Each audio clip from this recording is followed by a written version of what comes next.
Chapter 334. Hearing him call out her name so easily, the female bandit's sister Guan was startled. Her gaze was like a knife cutting into Fan Xian. Her left hand tightly clutched the wound on her broken hand. Viciously, she said, "Today, I fell into your hands. I wonder what your name is." Fan Xian sat on the chair and picked at his ear as if he did not feel the other party's venomous gaze. He smiled and said, "I am the master, and you are the thief. Why do you have to ask about my background?" Guan Wumei felt an unbearable throbbing pain in her right hand. Looking at her broken wrist, her face paled. She knew she had bumped into an iron plate today. Still clenching her teeth, she said, "Please tell me the truth." Fan Xian glanced at her with amusement. He felt this matter was truly absurd. His group had only been delayed by something. He had not expected the ship to be so fragrant. In just one day, it had attracted a famous female bandit in Yingzhou. After the female bandit in front of him had been captured, not only was she not afraid, but she had asked him to tell her the way. Tell what way? Fan Xian dipped his finger in some cold tea and carefully smeared it between his brows. Raising his eyebrows, he said, "The way of the sun, the way of the human, and the way of the ghost." The curtain behind him moved slightly. Wearing a large cotton jacket, Cece rubbed her sore eyes and walked out in a daze. Muttering, she said, "Young master, why did you get up?" She was dazzled by the light in the hall, and it took her a while to clearly see the scene in the hall. When her gaze fell on Sister Guan's severed hand, she couldn't help but scream at the horrifying bloody scene. Halfway through her scream, Fan Xian had already covered her mouth with his hand and laughed mockingly. "You won't wake up everyone in Yingzhou." From Danzhou to Jingdou, the bloodiest scene Cece had seen was when the second young master of the Fan family, Brother Xijia, had been attacked. She had never seen a broken hand or a broken leg. She was so shocked that her entire body trembled and couldn't calm down for a moment. Fan Xian pinched her waist and said, "Go back to sleep. We have business to do." Cece couldn't resist glancing at Guan Wumei again. She made a sound of acknowledgement and turned to return to the room. "Is he awake?" "No," Cece continued. "Mr. Shi doesn't seem to be awake either. Once Xiao Shi sleeps, he sleeps like a pig. Back then, when I made a ruckus that place, he only knew to hug the flower girl to sleep. How would he know what was happening outside?" At this moment, Guan Wumei was in so much pain that the corners of her mouth were twitching, and her face had turned green. However, her ears had clearly heard the conversation between the young man and his servant girl, and she felt increasingly strange and astonished. Who exactly were these people on this ship? After being attacked by the mountain bandits at night, he was still so calm and composed, and even had the leisure to chat. If it wasn't because he was extremely confident, then he was a little stupid. Of course, she now believed that the former was more likely, but she didn't know how he would deal with them. In a quiet voice, he said, "Guan Wumei, from Ezhou in the Jiangbei Road. Her father was Guan Hashan, and her mother was Xia. She lived in poverty as a child and was sold into a brothel. Later, she changed hands and became the concubine of a master in Ezhou. Because she could not bear the humiliation of her mistress, she killed someone in anger. She was imprisoned and strangely escaped. Later, she became the wife of a mountain stronghold. Later, the stronghold was destroyed. Guan Wumei was incomparably shocked, and it was as if she had even forgotten about the pain of losing her hand. How did this young man know so much about her background? Could it be that he had specially set up this trap to capture her? She said in a hoarse voice, "Who the hell are you? How do I know so clearly?" Fan Xian shook his head and said, "I have a good memory, but this information is not very clear because you are not an important figure." Guan Wumei's life was strange. She could be considered a famous fierce bandit on the Yangtze River. Unexpectedly, she had been captured without the power to retaliate. Furthermore, the other party's words showed disdain toward her. This reality made her feel a glimmer of humiliation. Yet, the tone of the young man sitting in the chair and the temperament he exuded made her admit that he truly did not think much of her. "Since you know who I am, then you should have guessed that there is someone behind me. Unless you kill us all, you can forget about getting away with this." Guan Wumei, in her pain, began to foolishly threaten him, hoping that when he dealt with her and her people, he would show some mercy. The cruel reality shattered her fantasy. Fan Xian smiled and said, "What you say is exactly what I want to do." Guan Wumei was stunned. She suddenly felt an endless chill surge up her back and abruptly turned her head. The sound of countless knives slicing through throats rang out. It was very unpleasant to hear. It was like the kitchen in the back of Esher Tavern was slaughtering countless old hens at the same time. The dozen or so bandits who had followed Guan Wumei onto the boat had their throats slit by Fan Xian's personal guards. After confirming that they were dead, they were thrown into the river. Their actions were simple and professional. Not even a drop of blood landed on the deck. The sound of the river water rang out. A moment later, it became calm again. The corpses and blood were all absorbed into the forgiving current. He had killed a dozen people in a row without batting an eye. What a ruthless move. Guan Wumei's gaze finally became fearful. Looking at the other party's style of attack, she knew that he was used to doing this kind of thing. Turning her head, she saw that the young man had taken back the hand gesture from which he had given the order. Involuntarily, she said in a trembling voice, "Don't kill me." Keek keek. Her teeth continuously chattered and made a strange sound. She swallowed hard and forced herself to calm down. Since the other party had not killed her at the same time, it meant that she still had a chance to live. "Please give my leader some face." Guan Wumei knelt on the ground in terror and begged Fan Xian for mercy. "Your leader?" Once Guan Wumei thought of the young master's power, a glimmer of hope immediately rose in her heart. Looking at the way your subordinates do things, they have a martial style. Presumably, you are also a kindred spirit. My leader is the leader of the Jiangnan water bandits. He has hundreds of ships under his command and countless capable people. If you want to come to Jiangnan to do great things, you will certainly feel like old friends at first sight and have a pleasant conversation with my leader. Fan Xian did not pay attention to the inappropriate choice of words in this female bandit's words. He could hear that she was clearly begging for mercy, but in reality, she was using the so-called leader of the Jiangnan water bandits to threaten him. He couldn't help smiling and shaking his head, thinking that this trip to Jiangnan was truly interesting. "Leader?" he said warmly. "You're talking about the 7th Ming master, right? The 7th young master of the Ming family. The 7th young master who has never truly entered the family. I heard that this young master's birth mother died many years ago. After the old Ming master passed away, the eldest young master, who took over the family business, sent people everywhere to kill this illegitimate child who brought shame to the family. In reality, it was because the old Ming master had willed too many benefits to this 7th young master. The 7th young master of the Ming family had nowhere to hide, so he simply threw himself into the underworld. He hid his name and changed his name. He stopped being impatient and used patience to secretly kill people. After 5 or 6 years, he finally made a name for himself. The great leader of the Jiangnan water bandits, Xia Qi Fei, the pitiful, illegitimate child of the past. How did he end up like this?" Fan Xian furrowed his brows slightly. It seemed that this figure of some status in Jiangnan was far from what he had imagined. He actually had his subordinates go around stealing silver. His methods are too underhanded. Has he been short of silver recently? Jiangnan had always been rich and populous.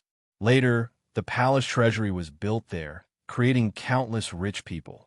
Other than the salt merchants and sea merchants, the two most famous families were the Cui family and the Ming family.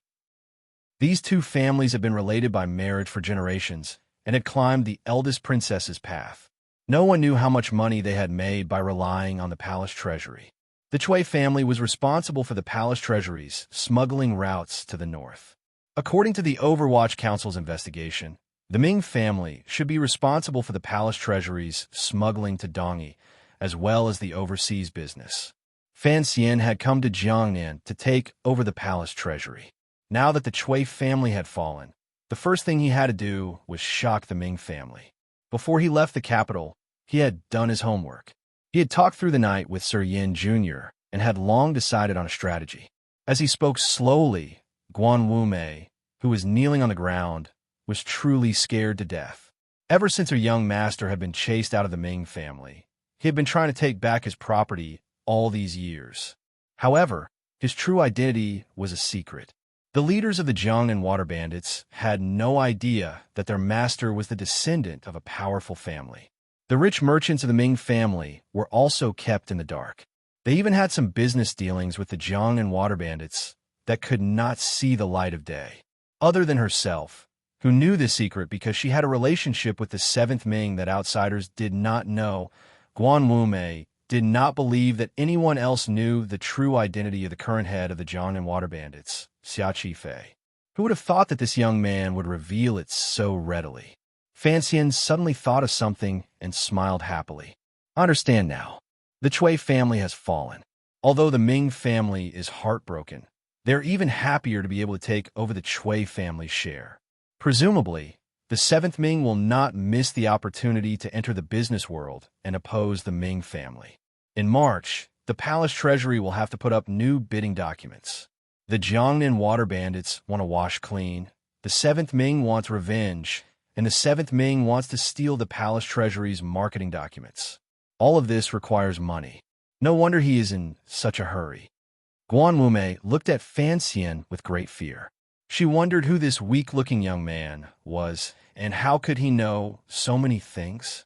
The matter of the palace treasury was a secret of the court, yet she had guessed her young master's true thoughts in a moment. Looking at the warm smile hanging from the corners of Fan Xian's lips, her body was frozen and unable to move. The 7th Ming's table manners are not very good. A few hundred yang of silver is not too little. Fan Xian sighed.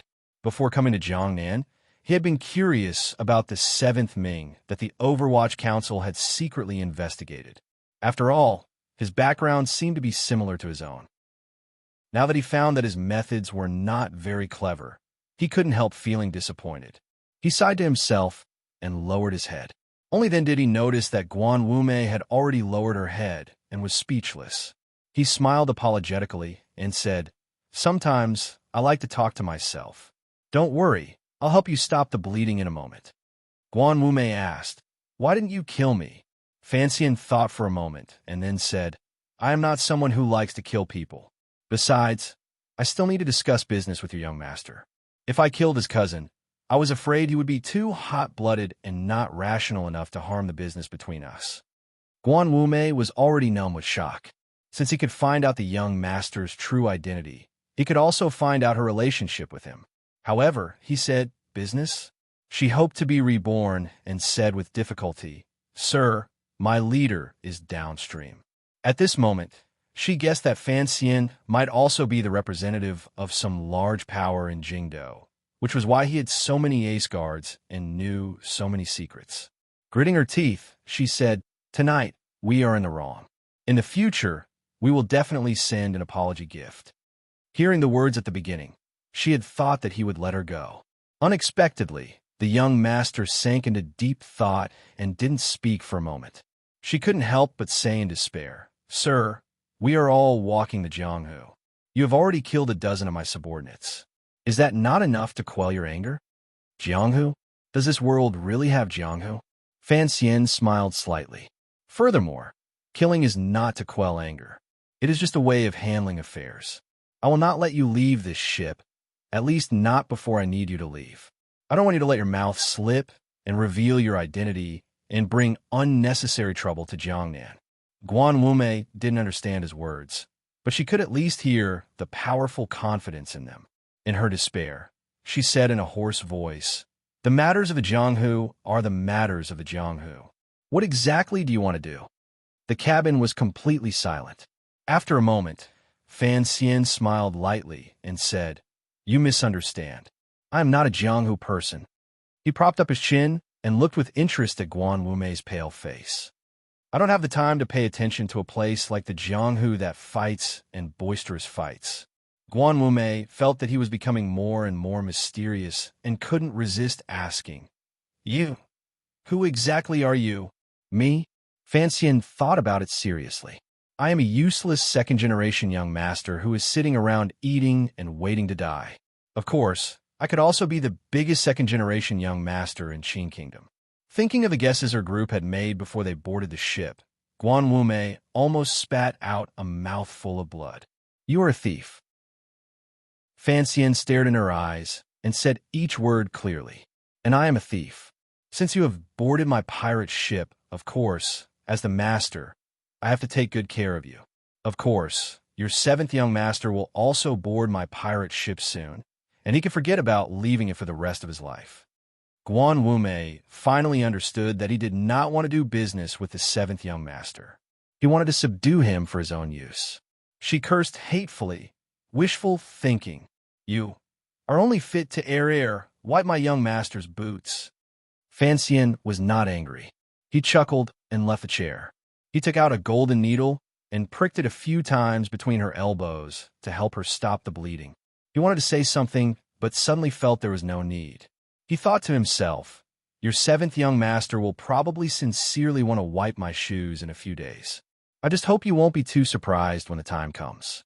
After everything was taken care of, the sailors who had been on the lower deck came up to the deck. They lifted large buckets from the river and washed away the spots of blood. Although only Guan Wume had spilled blood on the ship, there was too much blood from her broken hand. It took some effort. After cleaning, the night wind rose again. Everyone yawned and went back to sleep. The ship recovered its calm as if nothing had happened earlier. "Go to sleep. There will be people on duty in the second half of the night," Fan Xian said as he glanced at Gouda. According to the rules of the Qing Kingdom, personal guards were always divided into 2 shifts. However, Fan Xian had forcefully changed it to 3 shifts. Although there were fewer people in each shift, he believed that the capitalists of that world must have their reasons for dividing workers into 3 shifts. Thinking about it, efficiency was guaranteed. Lifting up the thick curtains, he walked along the corridors between the 2 cabins until he reached the end. Fan Xian stopped and turned his head to glance at Shi Chanli's room. The scholar was indeed sleeping soundly. Su Wenmao had long woken up and was standing guard at the door with a face full of exhaustion. It was late at night, so the 2 of them did not say anything. Walking to the opposite side of his room, Fan Xian said something to the tiger guard standing guard at the door. He then gently pushed open the door and entered. He walked directly to the side of the bed and sat down. Looking at the little boy in the blankets, he was speechless for a long time. The third prince's features were regular. At such a young age, he had a delicate and pretty appearance. However, Fan Xian knew that this kid was much stronger than his true age. The boat rocked gently. He pulled up the blankets on the bed to cover the other's shoulders. The wind on the river was cold. It would not be good if he froze. At this moment, the third prince's tightly shut eyes moved slightly. Fan Xian laughed soundlessly. The child had probably woken up a long time ago and was just pretending to be asleep. He immediately thought of the fact that a child of 8 or 9 was even more awake than Shi Chanli. The burden on his heart was probably not enough. Thinking of this, he couldn't help but sigh faintly in his heart. Living in a royal family, it was indeed easy for those filth and power schemes to raise freaks. Sometimes the little boy was hateful, but he was not necessarily pitiful. He couldn't be bothered to expose the little tricks of a child. However, he occasionally lost focus and thought of the matter that Warner had reminded him of.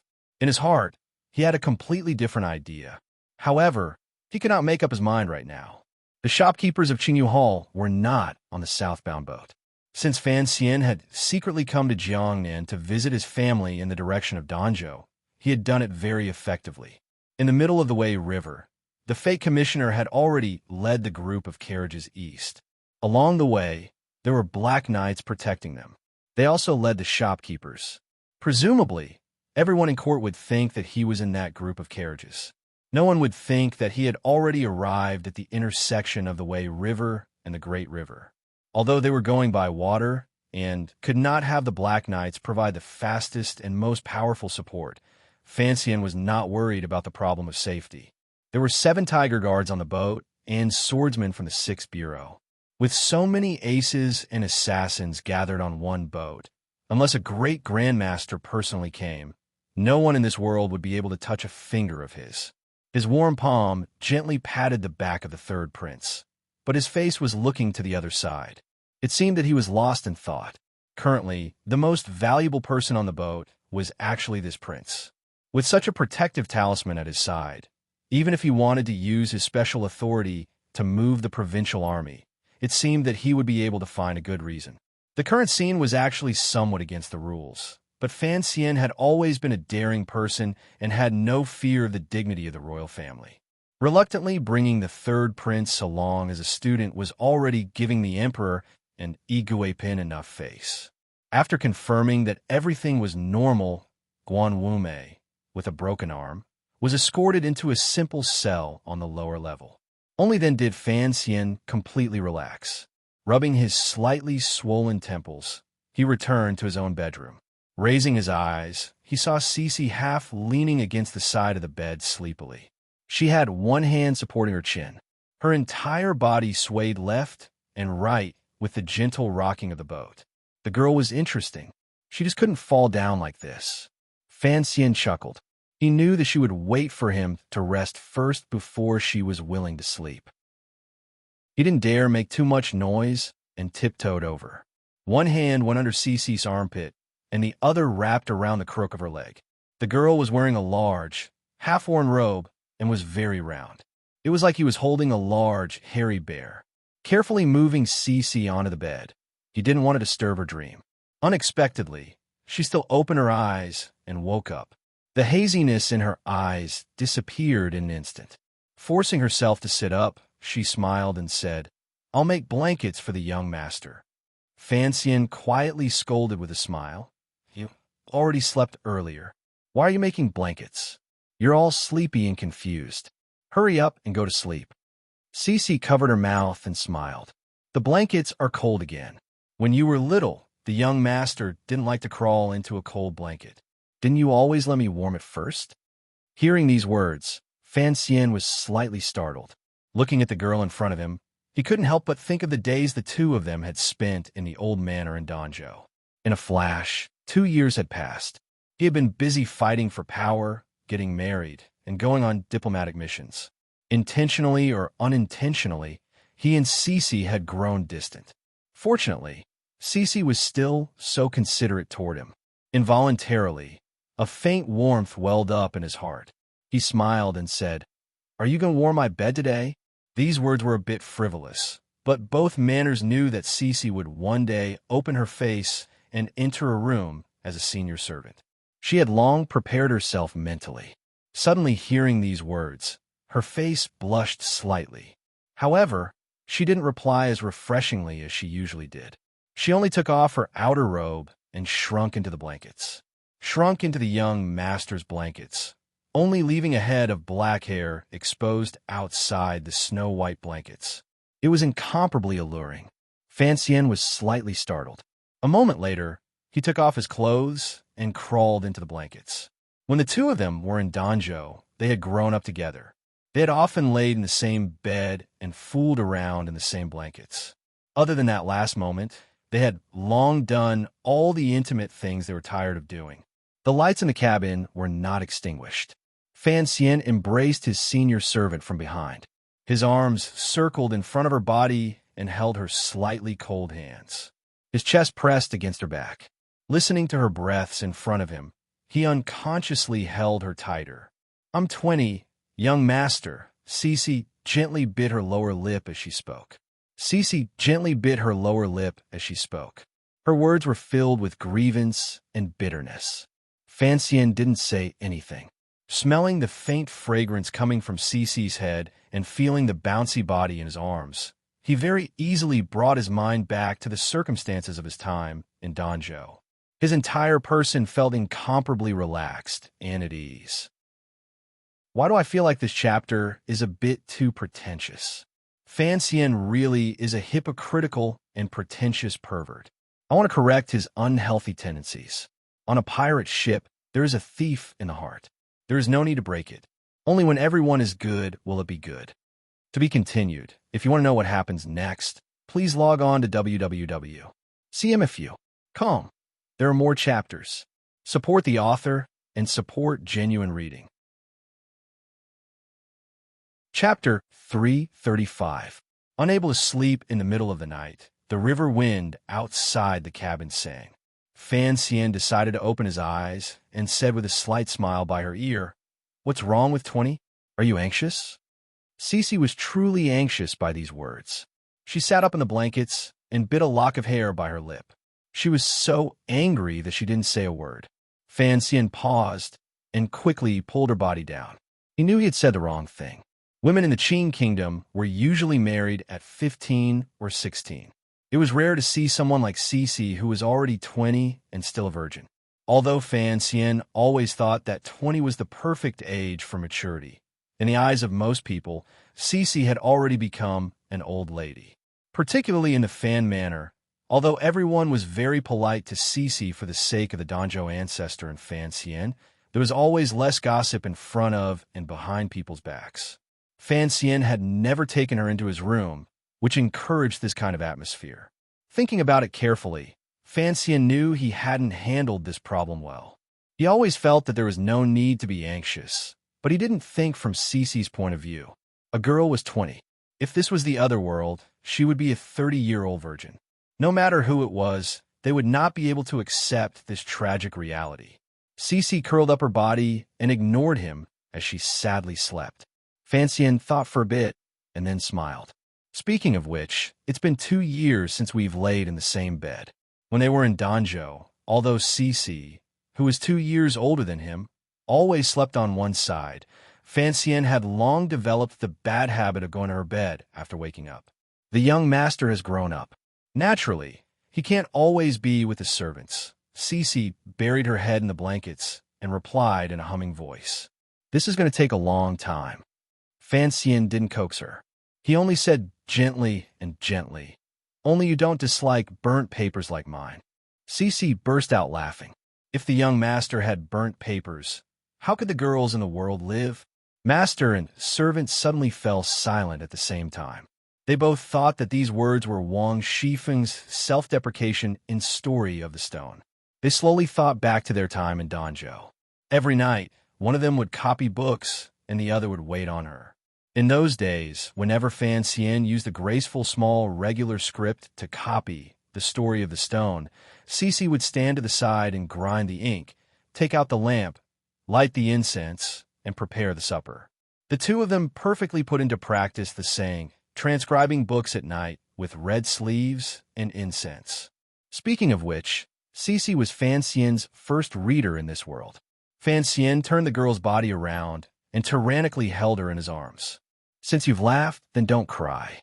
Listen to me tell you a joke that's worse than a beast."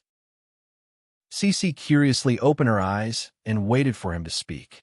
After hearing the famous joke, she finally couldn't help burying herself in his arms and laughing. She mischievously said, "So the young master is saying that he has been worse than a beast these years. Now that I think about it, I naturally have this problem." Fan Xian admitted his mistake very honestly. "Of course, the most important thing is that I don't know what you're thinking. Of course, I admit that these words are shamelessly hypocritical. What am I thinking?" Cece was confused. Fan Xian sighed in his heart and didn't say anything more. Cece suddenly understood what the young master meant. She was surprised and moved. Although the young master's way of thinking was indeed too absurd and muddle-headed, as if he was prepared to see what she thought, it still gave her some warmth. "Young master, do you remember when we were little, the time you hit housekeeper Zhou?" "Of course I remember." Fan Xian smiled. "That guy dared to give you a hard time. See if I don't beat his face until it's full of peach blossoms." Cece gathered her courage and looked at his face. She didn't speak for a long time. After all, she was a serving girl. How could she say such affectionate things? That day, Fan Xian had beaten housekeeper Zhou until his face was full of peach blossoms. The peach blossoms in Cece's heart had also bloomed at that time. At the time, Fan Xian was only 12 and Cece was not more than 14. Fan Xian didn't know what the serving girl was thinking. He thought back to the scene at the time and unconsciously said, "That slap was really hard." Cece curled up in his arms and giggled. "Young master's hands are strong." "My hands are strong." Fan Xian chuckled. His left hand had already landed in the blankets, and it just so happened to hit Cece's round, perky bottom. The girl slept in a thin pair of underwear that was very thin. When his palm made contact with her bottom, it made a crisp smack. Memories were always beautiful, and flirting was always pleasurable. Master and servant held each other like this for a long time, without speaking. It was just that in the dead of night, there was a warm fragrance on the bedding, and the air began to warm up. Fan Xian finally began to act like a beast. His two hands had long since begun to search up and down the long road of cultivation. The light is still on, Cece said anxiously and shyly. At this time, Fan Xian had already entered the realm of an animal primate. He was impatient like a monkey. Hearing this, he stretched out his left arm and chopped behind him. He thought that this move he had learned from Yiling, or would easily break through the wind and blow out the candle on the table. Unexpectedly, as soon as his palm moved, the flame on the candle was still strong. Only then did he realize that his Jinqi had completely dissipated. How could he still extinguish the candle through the air? He couldn't help but feel angry. For the first time, he realized that this was the biggest disadvantage of exploding Jinqi. He muttered a few curses and reached under his pillow for his sleeve crossbow. Turning his head, he hastily pulled the trigger. With a swish, the crossbow arrow pierced through the candle and shot into the cabin. With a muffled sound, the candle immediately went out, and the cabin returned to darkness. He had made a big mistake. Before he had time to enjoy the sweetness of the darkness, he heard the sound of wind outside the cabin. It was unknown how many experts had gathered outside the cabin in a moment. He heard the sound of long sabers being unsheathed and the sound of crossbows being reloaded, intertwined. Earlier, Fan Xian had used the crossbow to extinguish the candle. Although the sound of the arrowhead entering the wood was soft, in the ears of these professionals, it was exceptionally shocking. Particularly since there was a prince and a commissioner on the ship, the people on guard were very alert. They only heard the vigilant voice of a tiger guard come from outside the cabin. "Sir, there's a situation." Fan Xian rose angrily. He was also glad that these loyal subordinates hadn't directly barged in. Turning around, he looked at the girl secretly laughing in the blankets. His heart ached, and he was indescribably depressed. The night passed without words. Fan Xian rose early the next morning. He didn't have Cece help him brush his hair and dress. It was not convenient for a girl, so he could only lie in bed and continue to rest. He carried a bowl of porridge, some cornbread, and pickled vegetables into the house. He served the poor girl breakfast and then finished what a man should do. He walked out of the cabin door and came to the bow of the ship. He gazed at the vast surface of the river and welcomed the cold winter wind. He felt refreshed from head to toe, without a trace of discomfort. After the fog retreated in the early morning, the ship left Yingzhou. Most of the people on the ship were still sleeping. Fan Xian turned his head to look. The dock had long disappeared behind the mountains and could no longer be seen. "My lord, you woke up early." Su Wenmao spoke humbly to the side, but his gaze floated up and down Fan Xian's body. The joke from last night had long spread through the ship. No one dared to say anything to his face, but in their hearts, they all found it amusing. Fan Xian did not notice his subordinates and scrupulous gaze. Casually, he said a few words. His gaze shifted and saw the third prince and Deng Ziyu walk out of the cabin door. "Greetings, your highness." Fan Xian politely bowed to the third prince in greeting. He was meticulous and did not slack at all because he was outside Jingdou. The third prince's face was childish and beautiful. He accepted the bow with some embarrassment and did not move his body. After Fan Xian finished his bow, he immediately straightened his body and stood steadily in front of the third prince without saying a word. The third prince scratched his head and held his small fists with great grievance. He bowed deeply toward Fan Xian and said, "Greetings, Sir Sai."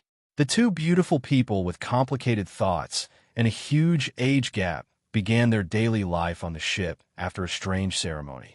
On this ship, other than the group of subordinates that always followed Fan Xian, there were also a few palace-teaching nannies and 2 little eunuchs. They had all been transferred from the palace to specifically serve the princes. However, Fan Xian was ruthless and daring. He forcefully kept these people on the lower levels and did not allow them to come up. On Fan Xian's side, Of the 8 bureaus of the Overwatch Council, other than the swordsman of the 6th bureau responsible for assassination safety, he had also transferred 2 officials from the 2nd bureau and the 4th bureau to accompany him. The officials of the 2nd bureau were responsible for maintaining the smooth flow of intelligence. The officials of the 4th bureau were responsible for contacting the inspection officials of the Overwatch Council along the coast during the Jiangnan trip. Fan Xian's teacher had come from the 3rd bureau. Now that he was in charge of the 1st bureau, it meant that this ship already had most of the Overwatch Council structure. Although there were not many people, the division of labor and coordination went smoothly. Life on the ship was very boring. The people who had come out from Jingdo were interested in admiring the river scenery for the first few days, but they gradually grew tired of it. Additionally, the river wind was biting cold. These days, other than those with duties, everyone else stayed in their rooms to rest. Fan Xian and the 3rd prince stood at the head of the ship and looked at the scenery of the valley coming toward them. No one knew what they were quietly talking about. The 3rd prince nodded, and Fan Xian's expression was warm. Su Wenmao stood at the back and looked at the commissioner and the prince. In his heart, he was thinking about another matter. Why did the ship have to carry such a large chest of silver ingots? After giving his orders, he had the 3rd prince stand at the head of the ship like Jack and walked back. Su Wenmao glanced at the boy at the head of the ship and said with a pained expression, "Sir, if His Highness gets sick from the cold, it won't be easy to explain." To train his will, Fan Xian was not gentle toward the 3rd prince along the way and kept his distance. This was not only unexpected by everyone on the ship, but presumably even the 3rd prince himself felt it was particularly strange. "Sir, that chest of silver?" Su Wenmao probingly asked. Fan Xian shook his head. "Just watch it. Since that woman has already seen it, don't let anyone else come into contact with it." Su Wenmao made a sound of acknowledgement and did not continue asking questions. Fan Xian stretched lazily and suddenly thought of sitting on a large ship, carrying a chest of silver and bringing a beauty down to Jiangnan. He really did have some of the style of a 2nd generation. It was a pity that the weather was not very good. Otherwise, he would have sunbathed and drank some frozen fruit juice. That would have been even more beautiful. "Guan Wumei is locked up by us." Su Wenmao furrowed his brows.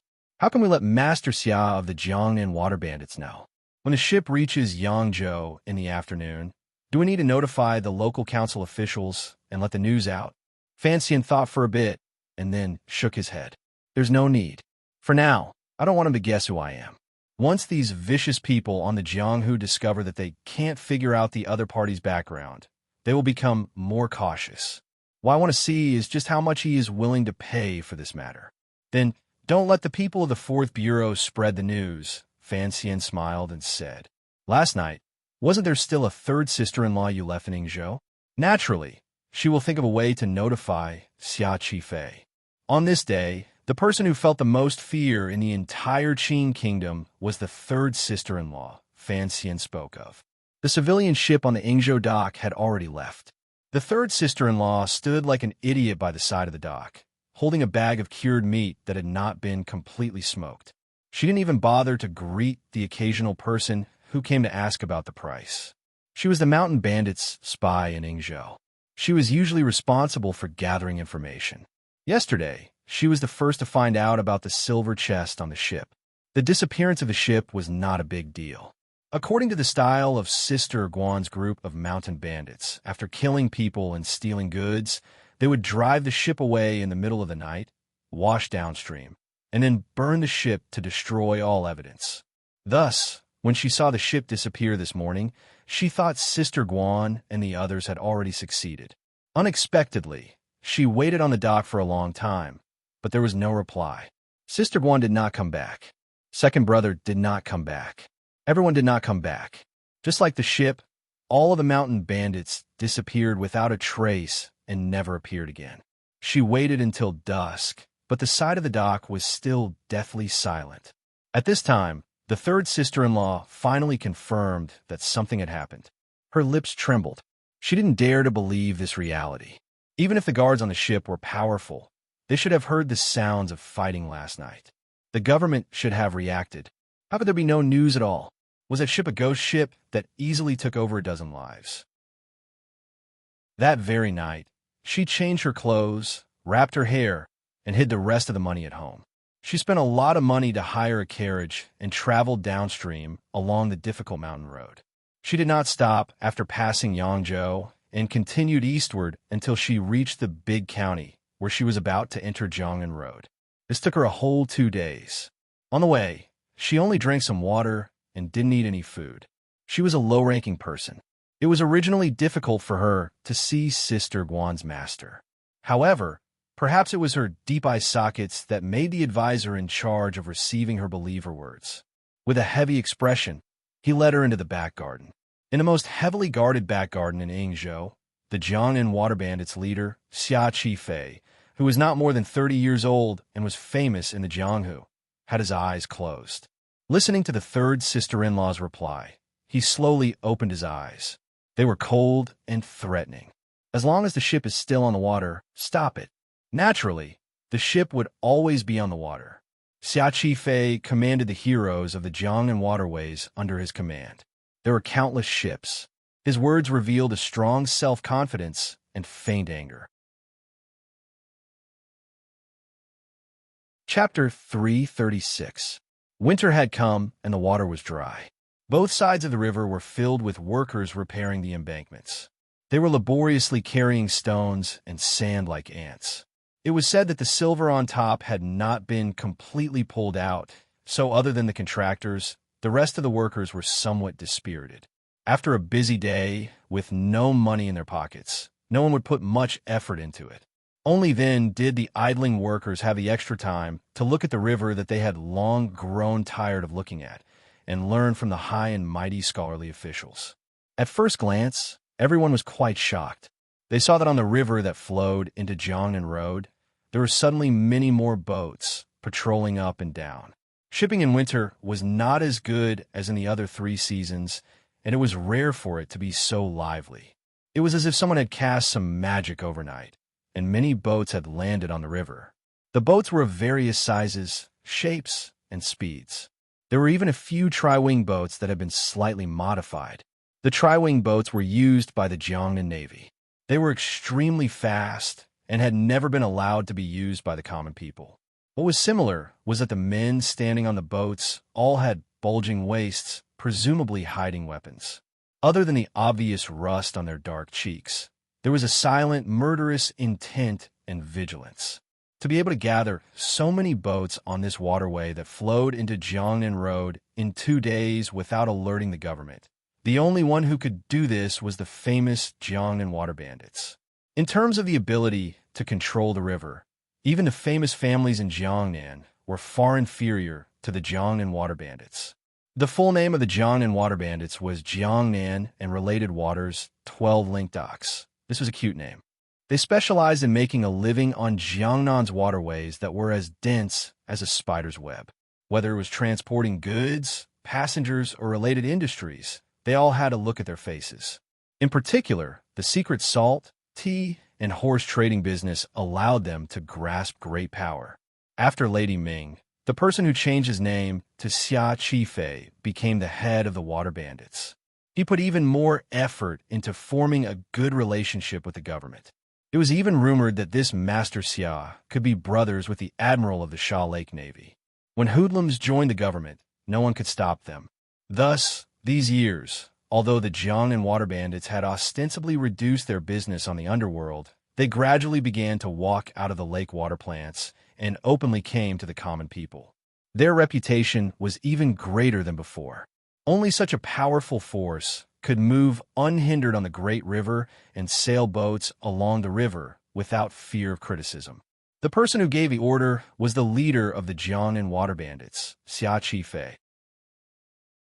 Although he did not care much about the life and death of his subordinates, the suddenly missing Guan Wumei had some relationship with his mother.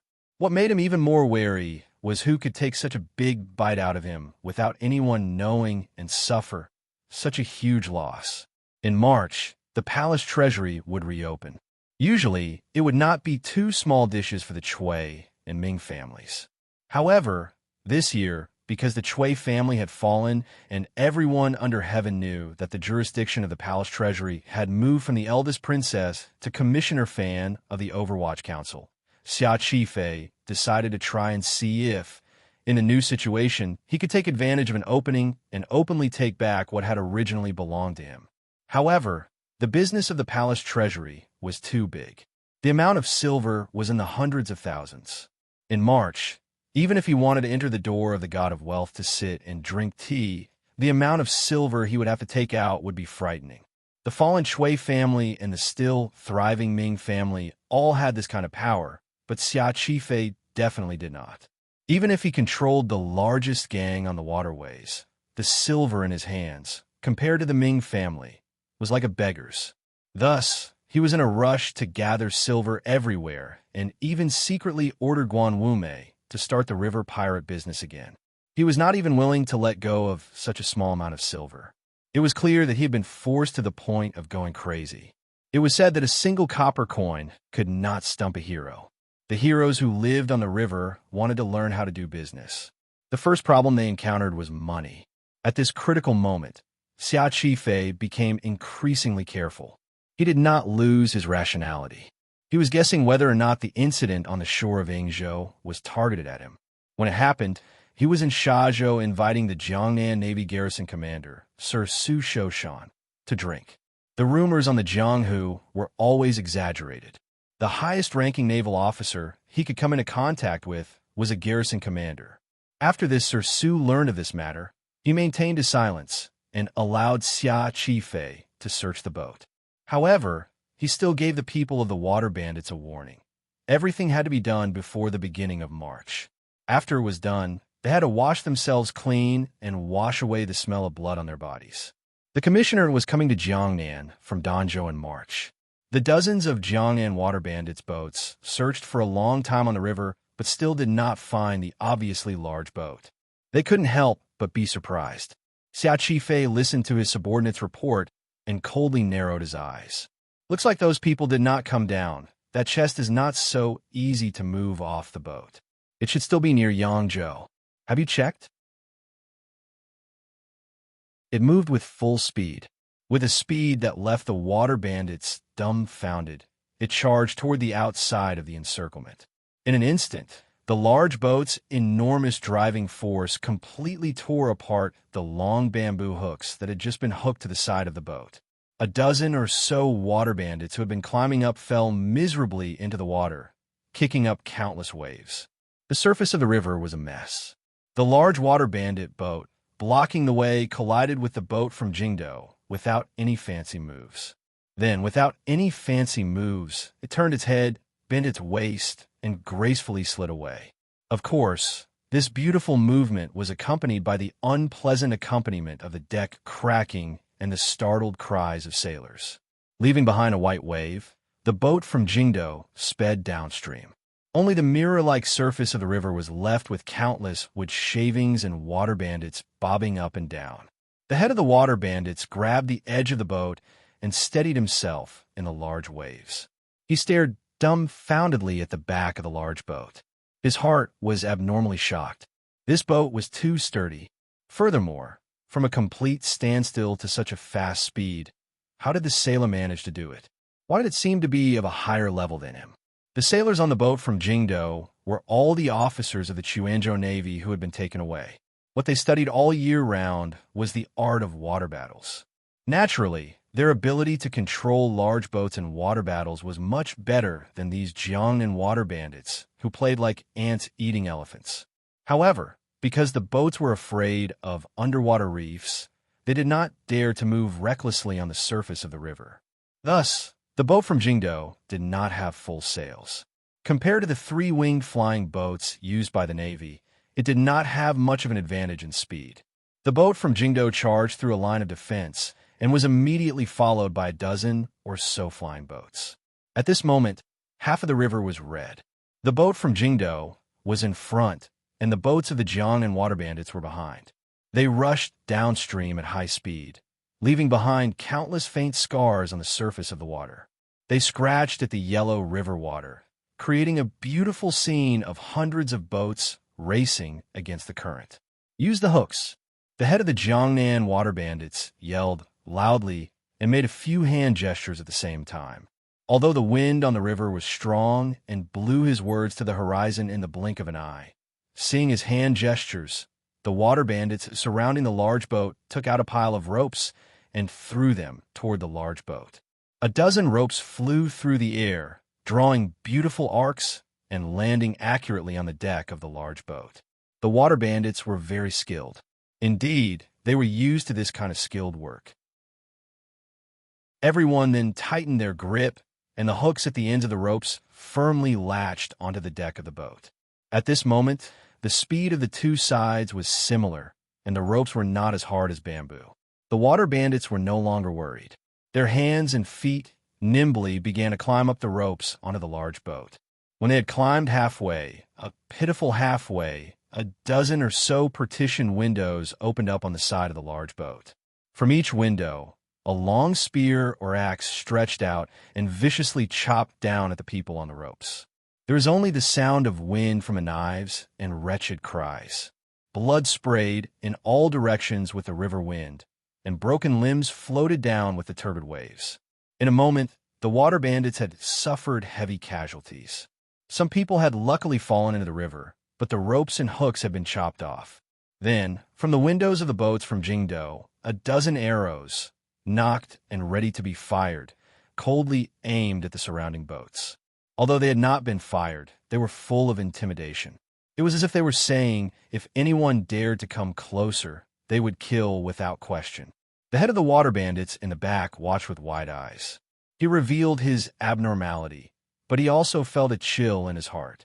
He had spent many years on the river and experienced countless times suppressing bandits. Of course, he knew that the longbow, spear, and axe were the standard weapons of the court's navy. Is there some conspiracy? The boat lowered its sails and moved very quickly. It immediately left Jingbo Bay and arrived in the waters of Shazhou. The head of the water bandits stared fiercely at the large boat that was still surrounded. He knew that although the other party was unexpectedly well prepared and powerful, even an elephant was afraid of an ant. As long as they were still walking on the surface of the river, he, who had grown up by the river, would always have a way to make them sink to the bottom of the river. All he needed was time. As if responding to his request, 4 large boats suddenly appeared on the surface of the river in front of them. They lined up horizontally on the surface of the river and just happened to block the way down. These 4 large boats had 3 stories in total and were extremely tall. The shadows they cast in the river were lengthened and looked very powerful.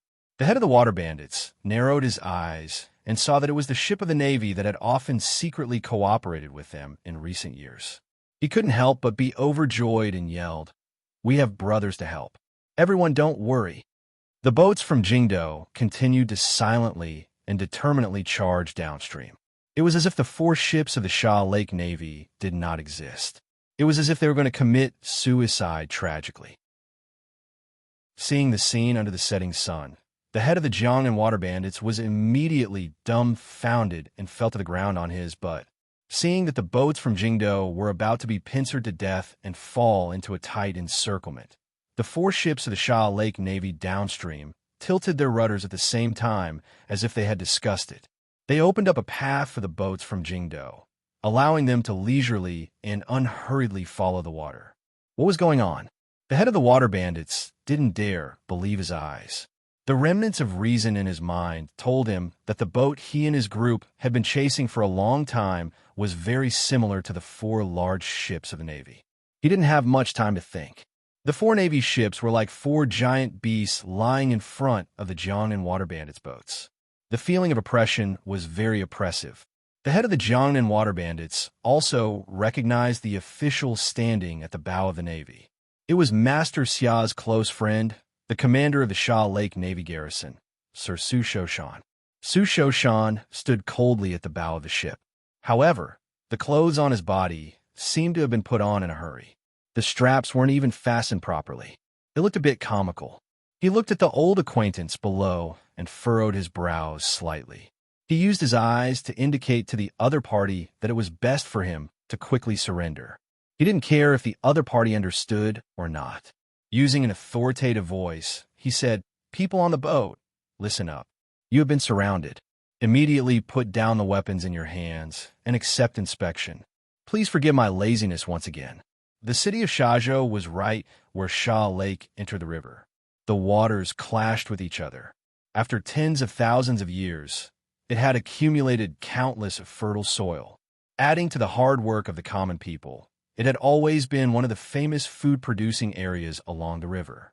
Following the withdrawal of the Chuanzhou Navy a dozen years ago, after the Sha Lake Navy accepted a portion of the manpower, it became the largest naval base in the Qing Kingdom. Tens of thousands of Navy soldiers' daily lives depended on this city that held the throat of Jiangnan.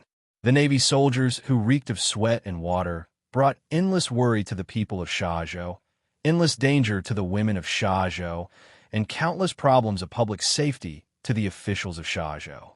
At the same time, they brought endless amounts of money and business opportunities to Shazhou. Most of the salaries that the court gave those single men every year were used on the brothels, gambling houses, and restaurants in Shazhou. Thus, Shazhou's entertainment industry, or more accurately, the third industry, was very developed. All kinds of restaurants stood in great numbers. The west side was filled with red sleeves.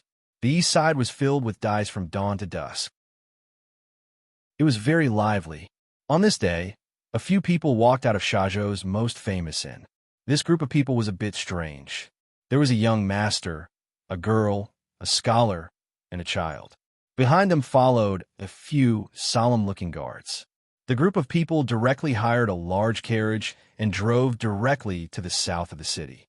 This group of people was Fan Xian, Cici, the third prince, Shi Chanli, and those seemingly normal tiger guards. They stopped in Yangzhou for a night and discussed their following itinerary. The local people of the 4th Bureau went to mobilize the Sha Lake Navy. As for what procedures were used, it was unknown. Presumably, the military had to protect the Overwatch Council no matter what. Looking at Fan Xian's appearance, it seemed that he was not going to hide his identity anymore. This confused Su Wenmao, who was still on the boat. He let the large boat deal with the water bandits on the river, while Fan Xian took the people beside him and got off the boat early in the night in Yangzhou. Sitting in the carriage, they comfortably followed the official road to Shazhou. He did it so secretly that no one noticed. The atmosphere in the south of Shazhou was a bit tense. In this place, all sorts of people mixed together. Everyone knew that the tyrant of the Jiangnan water bandits, Master Xia, was doing something. They didn't know the specific details, but from the endless flow of water bandits coming in and out of the little courtyard, they knew that this matter was troublesome. The little courtyard looked unremarkable, but everyone knew that it was the Shazhou branch of the Jiangnan water bandits' 72 docks. Thus, when the carriage Fan Xian came within a few dozen feet of the little courtyard, people had long noticed, particularly the spies the water bandits had scattered on the street. They stared closely, as if trying to determine the purpose of this group of people. No one noticed that in the dusky twilight, the seemingly normal 6th Bureau assassins had already taken over a few of the most advantageous spots on the street. As the carriage came closer and closer to the branch, some people gradually came closer, intentionally or unintentionally glancing at the carriage. The atmosphere was a bit tense. The people in the carriage didn't seem to notice anything. They drove straight to the door of the courtyard before stopping. A scholar lifted the curtain and came down. Walking up the stone steps, he raised his hands to the thugs at the door and said a few words with a calm expression. In a moment, a person with upside-down eyebrows and soybean-like eyes walked out of the branch. He looked at him with a cautious expression and narrowed his eyes. "Who are you people? Why do you want to see Master Xia?" The scholar was Shi Chanli. He had never been in the so-called Jianghu. Looking at the advisor's sinister expression and the thugs coming up from all around, it was clear that they all had weapons on them. The scholar's heart was truly flustered. He couldn't help but silently curse his teacher for making him do this kind of thing was too inhumane. He still forcefully suppressed his nervousness and said, "We have come from Jingdo to see Master Xia. We have important matters to discuss." The advisor of the branch looked at him with disdain. He was rather dissatisfied with the other party's attitude. Slanting his eyes, he looked at the carriage and said, "Is it you, or Is it the person in the carriage? If it is the person in the carriage, why don't you get out when you are in front of the door? Being so sneaky. How can you be a guest? The three people in the carriage did not hear what was said outside. Fan Xian had thrown Shi Chanli out with the intention of training the scholar's state of mind. At this moment, he was focused on talking to the third prince. Warmly, he said, "Your Highness, from Yangzhou to Shazhou, the people's lives we have seen along the way are very different from Jingdou. Please remember this." They traveled through the night. Along the way, Fan Xian purposely had the third prince come into contact with the common people along the way. He wanted him to see the most realistic life of the common people. Regardless of whether it was the old man carrying salaries by the side of the road or the second mother selling herbal tea in the shop, they would all specially stop to say a few words. Fan Xian had no experience with the so-called education of a prince, and he didn't have any methods. He could only feel the stones to cross the river and try to see if this method would work. As for Fan Xian's arrangements, Shi Chanli seemed to have smelled something and couldn't help but worry for his teacher. The third prince accepted it calmly. With a maturity far beyond his age, he maintained his silence and did not speak carelessly. "The people's lives are difficult," the third prince replied respectfully. Although the taxes of the Qin kingdom are not heavy, the lives of the common people are still not easy. However, looking at the peaceful expressions on the faces of the common people along the way, it is clear that the common people's demands are not high. The crux of government is to first satisfy the common people's most basic needs for food and clothing. Fan Xian was purely a blind person giving directions. How would he know how to govern the world? He nodded his head non-committally and said, "The common people are easy to appease, but all the needs of the palace and the salaries of court officials come from the common people. In the future, when you help the crown prince govern the world, you have to pay attention to the limits of what you take. As long as it doesn't exceed the limits, it will be fine." The third prince glanced at Fan Xian and suddenly smiled innocently. "Teacher, the customs of the people of Yangzhou are far more valiant than those of Shazhou. The people there all have resentment on their faces. Presumably, the court has taken too much." On the boat, this young third prince had very intimately requested to call Fan Xian teacher instead of Sir Sai. He purposely wanted to get closer to Fan Xian. Fan Xian had tried to stop him a few times, but to no avail, so he let him be. Hearing these words, he unconsciously thought of the Yangzhou Zhizhou that had been killed by him and didn't want to continue this topic. Changing the subject, he asked, "Regarding the Jiangnan water bandits, what does your highness think? Teacher has said that chivalrous people use martial arts to break the law. Furthermore, the so-called water bandits are just a group of gangsters on the water and hoodlums on the boat. They murder for money and use violence to obtain wealth. They do not have the chivalrous spirit you speak of." A glimmer of ruthlessness flashed across the third prince's youthful face. "In my opinion, we should move the army and capture them all in one fell swoop. The leaders should all be beheaded, and the accomplices should be exiled to the northern frontier." Fan Xian paused and said, "As I said earlier, the customs of the people are created by the terrain and living environment. Blindly exterminating them is like a wildfire burning out. Perhaps the weeds can be cleared out for a while, but if the people's livelihood is not taken into consideration, the people will not be able to survive and will still fall into the path of bandits. It is like after the spring breeze, the weeds grow again. When will such a cycle end?" The third prince thought for a bit and then shook his head. "Teacher, what you say is wrong. The court must use heavy punishment against these troublemakers. You also said that the Jiangnan water bandits must have connections with the Sha Lake Navy to be able to survive until now. If these troublemakers are allowed to secretly destroy the laws of the court, how will they be cleaned up in the future?"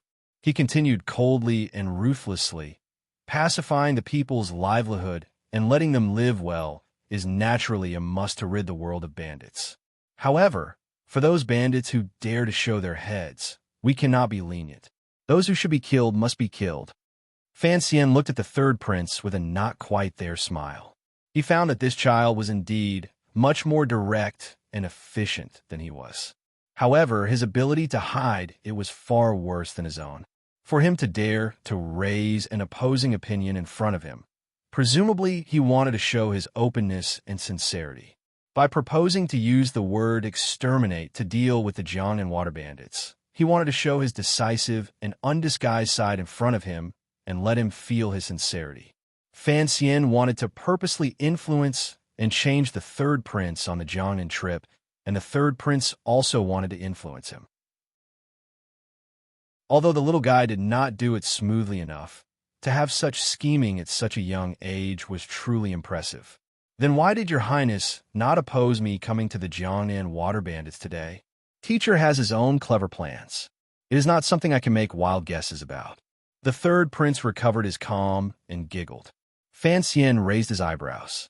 He knew that although the third prince did not know the details, he should be able to guess his general direction. He smiled self-mockingly and thought to himself that he was indeed a somewhat hypocritical person. At this time, the conversation outside the carriage was also halfway through.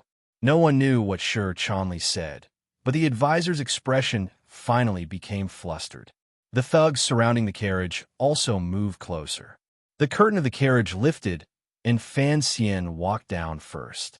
He looked around at the scenery in the dusk, as if he did not care much about the approaching water bandits. He then turned around and pulled the third prince and Cece down. The third prince stood by his side and pulled him up to his armpits. He looked at the thugs around with great interest and quietly asked, "Teacher, are these the so-called Jianghu people?" Fan Xian replied, "I think they are." The third prince was a bit excited, but he was not afraid. After all, he was a prince. How could he know the dangers of the Jianghu? Following at Commissioner Fan's side, he never considered the problem of his own safety. Ever since the Hanging Temple incident, the third prince had decided that with Commissioner Fan present, no one would be able to harm him.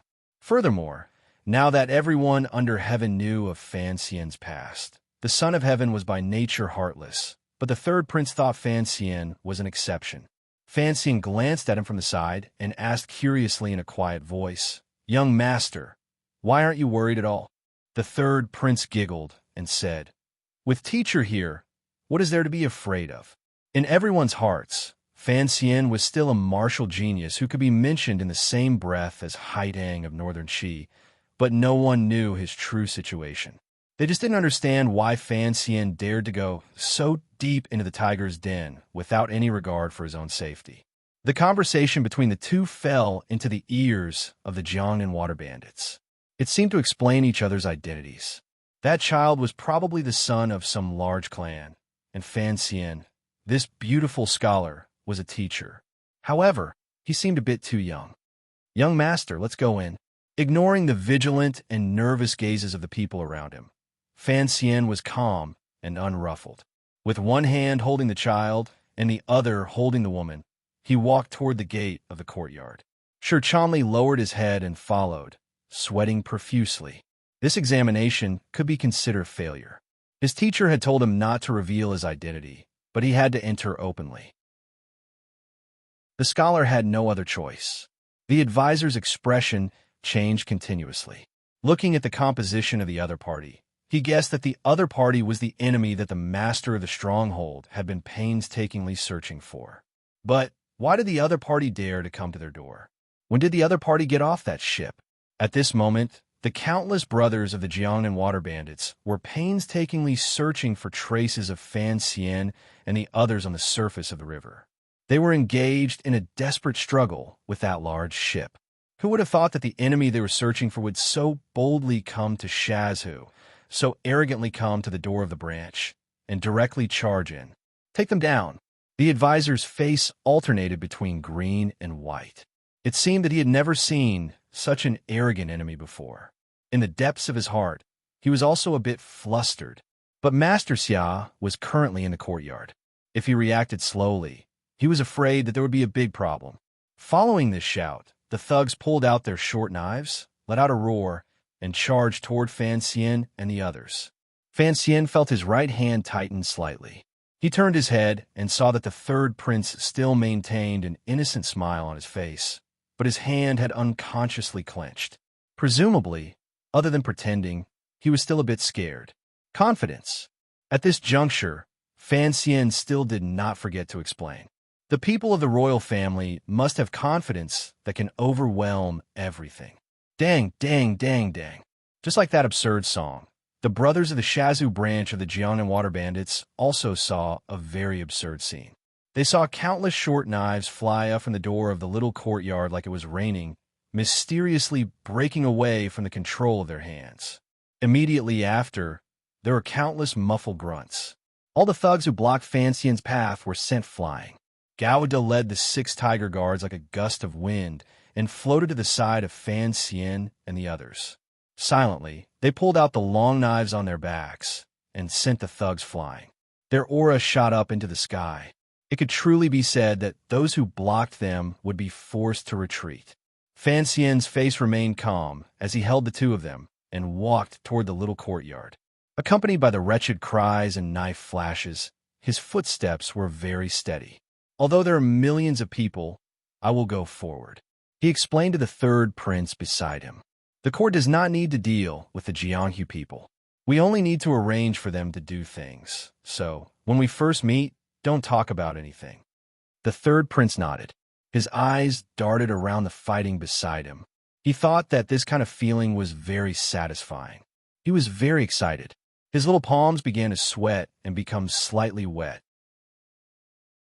Why is it that the martial arts of these Jianghu people are so weak? The 3rd prince was a bit confused about the reality in front of him. At this time, some of the people of the Jiangnan Water Bandits were already lying on the ground and could not get up for a long time. Those who could still stand looked at Fan Xian and his group with fear in their eyes, particularly when they looked at the silent long knife hands. They were incomparably shocked.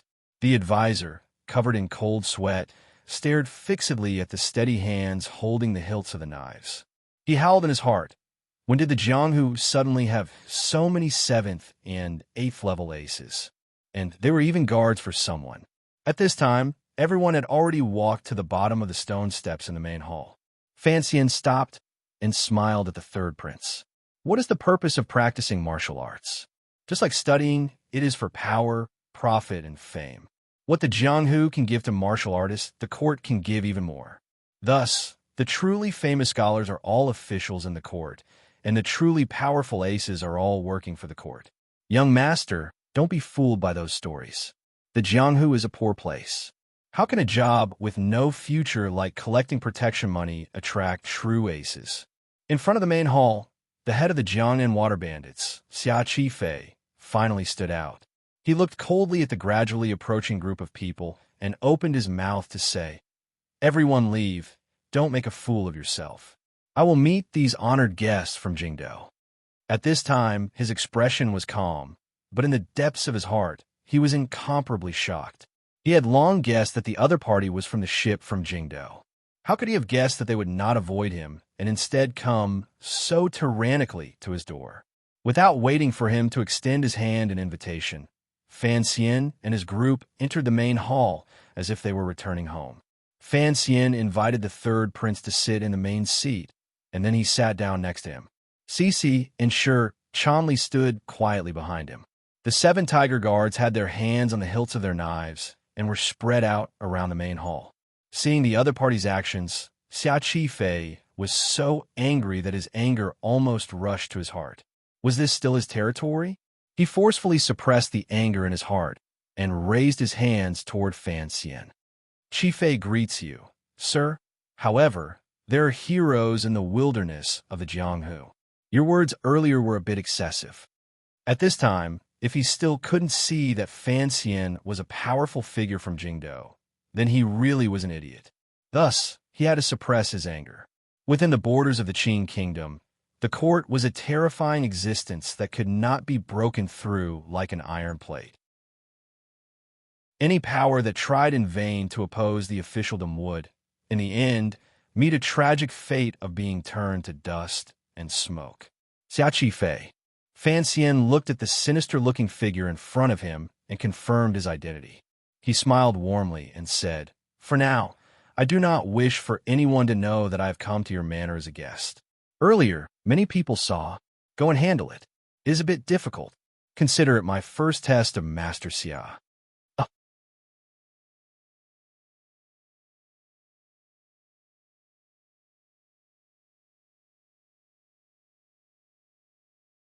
He slammed the teacup on the table, and with a bang, the child coldly snorted, Can you afford it?" He purposely lengthened the sentence, but it was still a child's clear voice, so it didn't seem strange. Instead, it revealed a strange chill. A chill ran down Xia Qifei's back. He knew that if the crime was more serious, it would be the murder of a prince. Even if thousands of lives were buried in this pit, it might not be enough. However, since this person was able to escape the Ming clan's pursuit when he was young and successfully rise up in the underworld to become an important figure in the martial world of Jiangnan, his state of mind was firm, and his thinking was meticulous. He saw that these nobles did not mobilize soldiers to wipe them out. Instead, they took the risk to directly kill their way into the branch. Naturally, there was a deeper meaning behind this action. Thus, he was not truly afraid. He just didn't know what exactly these nobles in Jingdo wanted. Xia Qifei gritted his teeth and gave up the backbone that people of Jianghu valued the most. He knelt down on one knee in front of Fan Xian and said sincerely, "I know it is difficult for me to bear this crime. Seeing that your excellency is deep and that you have not been harmed in the slightest, I ask that your excellency cut me into 1,000 pieces. You must also spare my reckless and ignorant brothers." This was a superficial effort he made after he had some confidence. Fan Xian didn't know if he didn't see it or if he admired the other party's quick-wittedness. He nodded approvingly and said, "Master Xia is indeed a true hero who loves his subordinates." The flowery sedan chair was carried by everyone.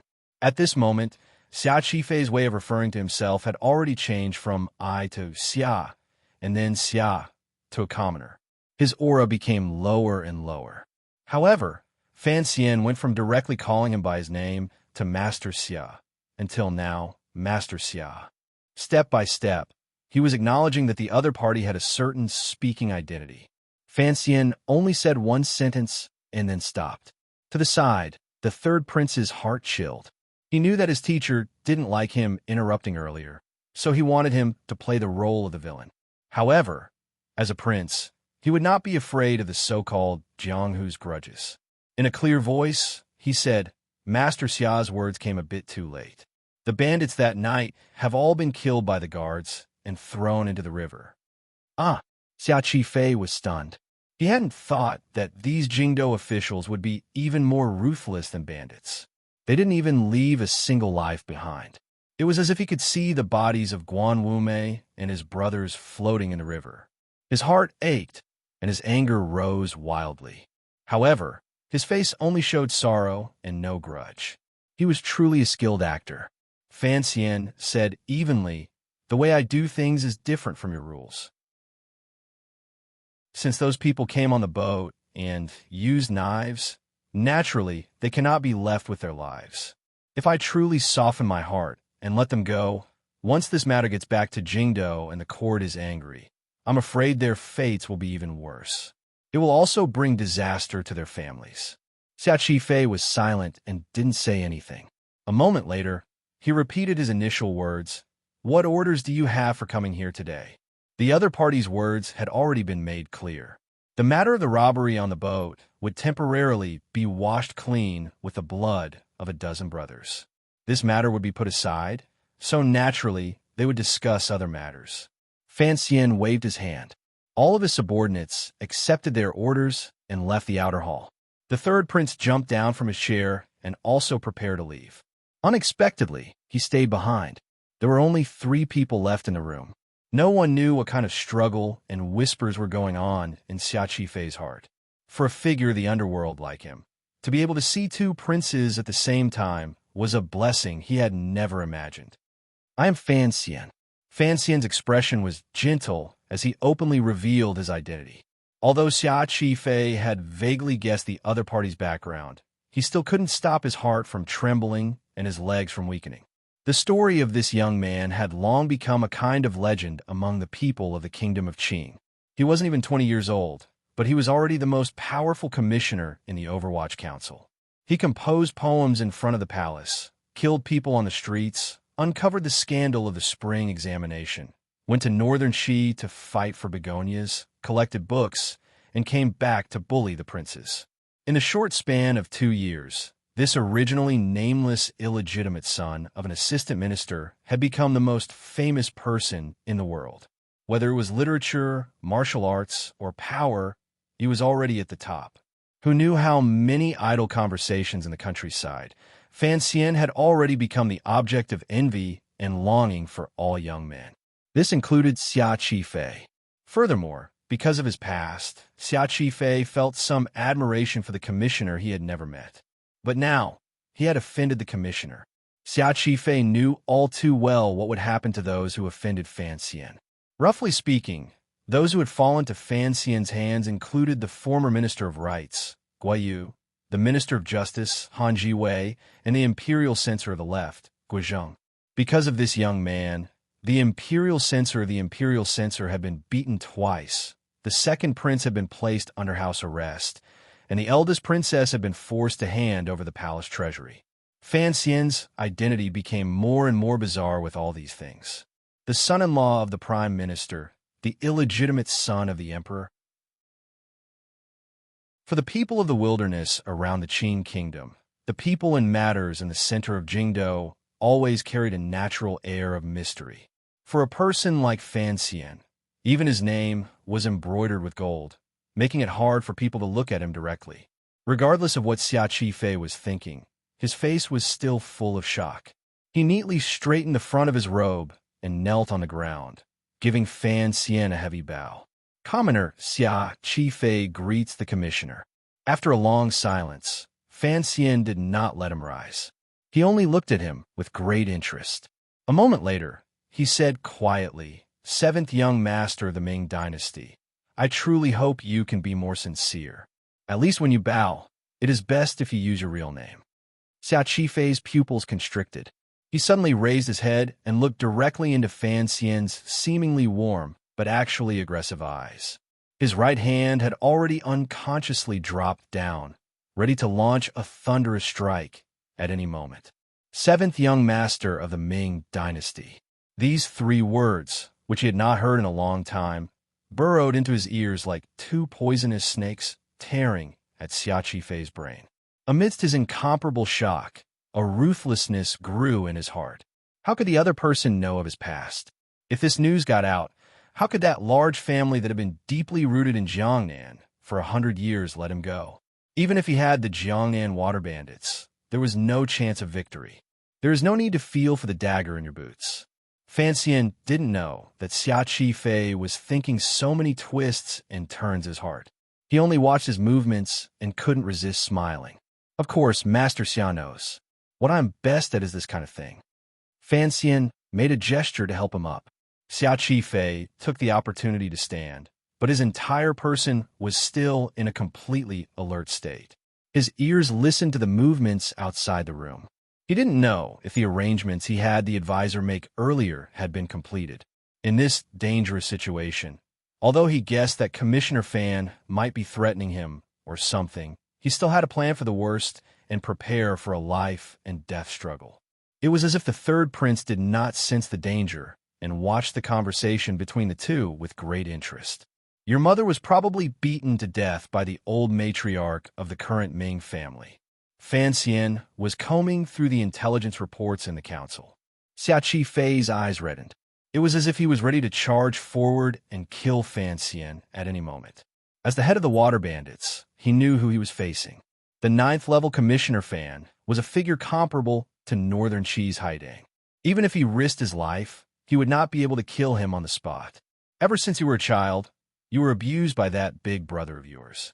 Fan Xian looked at him and furrowed his brows. Master Xia, please don't take offense. I don't want to bring up your sad past. I just want you to understand that I want to do business with you. And this business must be built on the hatred between you and the Ming family. If you didn't hate the Ming family enough, I wouldn't have come to find you. Xia Qifei's aura relaxed. He closed his eyes and calmed his emotions. In a low voice, he said, "What business does Sir want to discuss with me? The thing you want to do, I can help you." Speaking of business, Fan Xian's words became more direct. "I know that Master Xia has been short on silver recently, and I have silver." Of course, Fan Xian had silver. The Dambo bookstore, Baiwa brothel, the 6 ministries of Yamen, and people like Lao Dai in the palace had all used the name of rectification to scoop up real money. Added together, it had already reached a shocking level. But in the wealthy and populous land of Jiangnan, it was still a far cry from those large families that had been around for many years. However, everyone under heaven knew that Commissioner Fan's family had a father who was the god of wealth. His family managed the national treasury and the internal treasury. If someone said that the Fan Manor didn't have money, even someone like third sister-in-law wouldn't believe it. Xia Qifei had guessed that Fan Xian would threaten him, but he hadn't guessed that Fan Xian was actually prepared to help him. For a moment, he didn't come back to his senses. In a daze, he asked, "Sir, are you talking about the matter of the palace treasury opening in March? You and I are both people who do practical things, so let's be more direct," Fan Xian said calmly. "In March, the palace treasury will open its bidding. In previous years, it would certainly be the Chui and Ming family's possessions. However, this year, the Chui family has already collapsed. Naturally, there will be big changes. If Master Xia wants to intervene, then there is only one chance.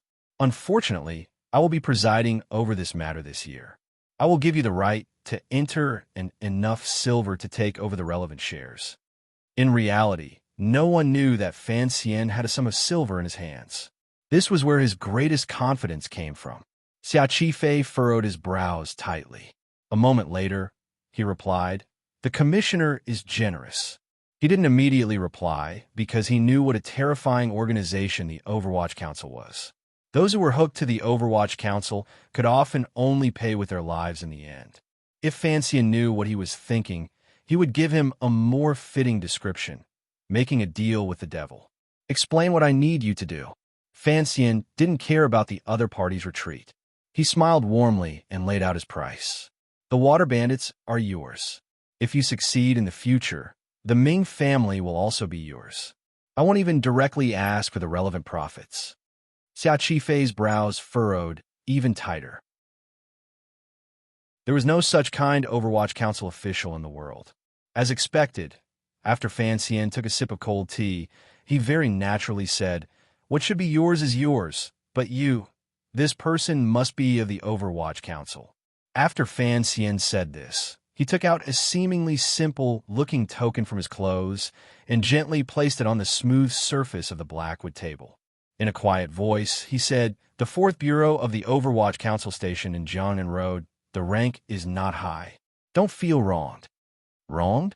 A Jianghu bandit leader suddenly became a court official, and a supervisor who held the power to supervise the governance of officials. Wronged? Only an idiot would feel wronged. Xia Qifei was shocked by the price Fan Xian had laid out. Although he knew that after he entered the Overwatch Council, regardless of whether he controlled the Ming family or the Jiangnan water bandits, he would never be able to break away from this organization. In the future, how the large profits related to the palace treasury would be distributed would still be up to the Overwatch Council. No, perhaps it would only be Commissioner Fan's personal word. To be able to obtain a large amount of money, have a secret official identity, and obtain the approval of Commissioner Fan, the head of the palace treasury, to participate in the competition, for the first time, Xia Qifei had the confidence to defeat that rusty large family. He knew that in this life, he would never again encounter such a good opportunity, but he was still hesitant. First, it would be difficult for him to be free in the future. To become a loyal dog under Fan Xian, for someone who was used to wandering the Jianghu, it was not something he was willing to do. Furthermore, he did not completely trust Fan Xian. Second, the Overwatch Council's reputation was too bad. If the news that he had secretly taken a position got out, even if he had great power in the future, his reputation would be completely ruined. Thus, he made his last struggle. Perhaps he wanted to preserve the thread of bravery in his heart. He stared somewhat rudely into Fan Xian's eyes and said, "Sir, I truly do not know why I should accept this deal." "Oh," Fan Xian asked curiously, "does Master Xia not want to take back the Ming family? That family originally belonged to you. According to what I know, in the old Ming Master's will, the first name on the list was Ming Qingcheng. Ming Qingcheng was Xia Qifei's original name." He shivered slightly and gritted his teeth. It is not that I do not understand the situation. It is just that there are too many ways to take revenge. I am now the head of the Jiangnan water bandits. If I want to defeat the Ming family, there are many ways. As for the matter of the palace treasury, perhaps I have thought wrongly. The Ming family has great wealth and power. How can I win against them on the surface? Fan Xian narrowed his eyes and smiled. The night is dark and the wind is high. Kill people? I believe you have this ability and decisiveness. However, the facts of these years have proven that you are not such a crazy person. You want to risk the destruction of the Jiangnan water bandits to burn down the Ming family manor. Putting aside whether or not you have this ability, even if you did, how would you convince yourself?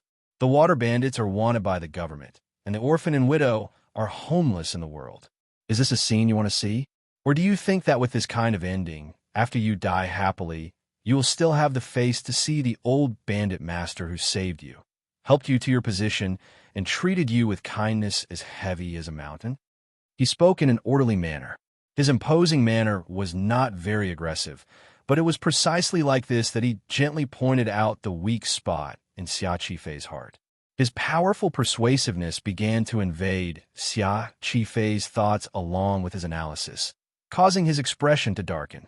Without waiting for Xia Qifei to come back to his senses, Fan Xian continued warmly, "What Master Xia wants most is not just revenge, but to take back the Ming family and then stand proudly in front of your older brother who is over 50 years old.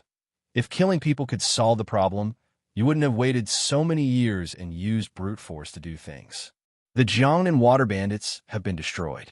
Even if you killed all of the Ming family, where would the Ming family be? Would the things you want to take back still exist?" Fan Xian looked calmly into his eyes. "From my standpoint, I advise you not to make this choice. The goal you've worked so hard for so many years will disappear like smoke in front of your eyes. That feeling must not be good. Preserving the Ming family in one piece is presumably the old Ming master's last wish.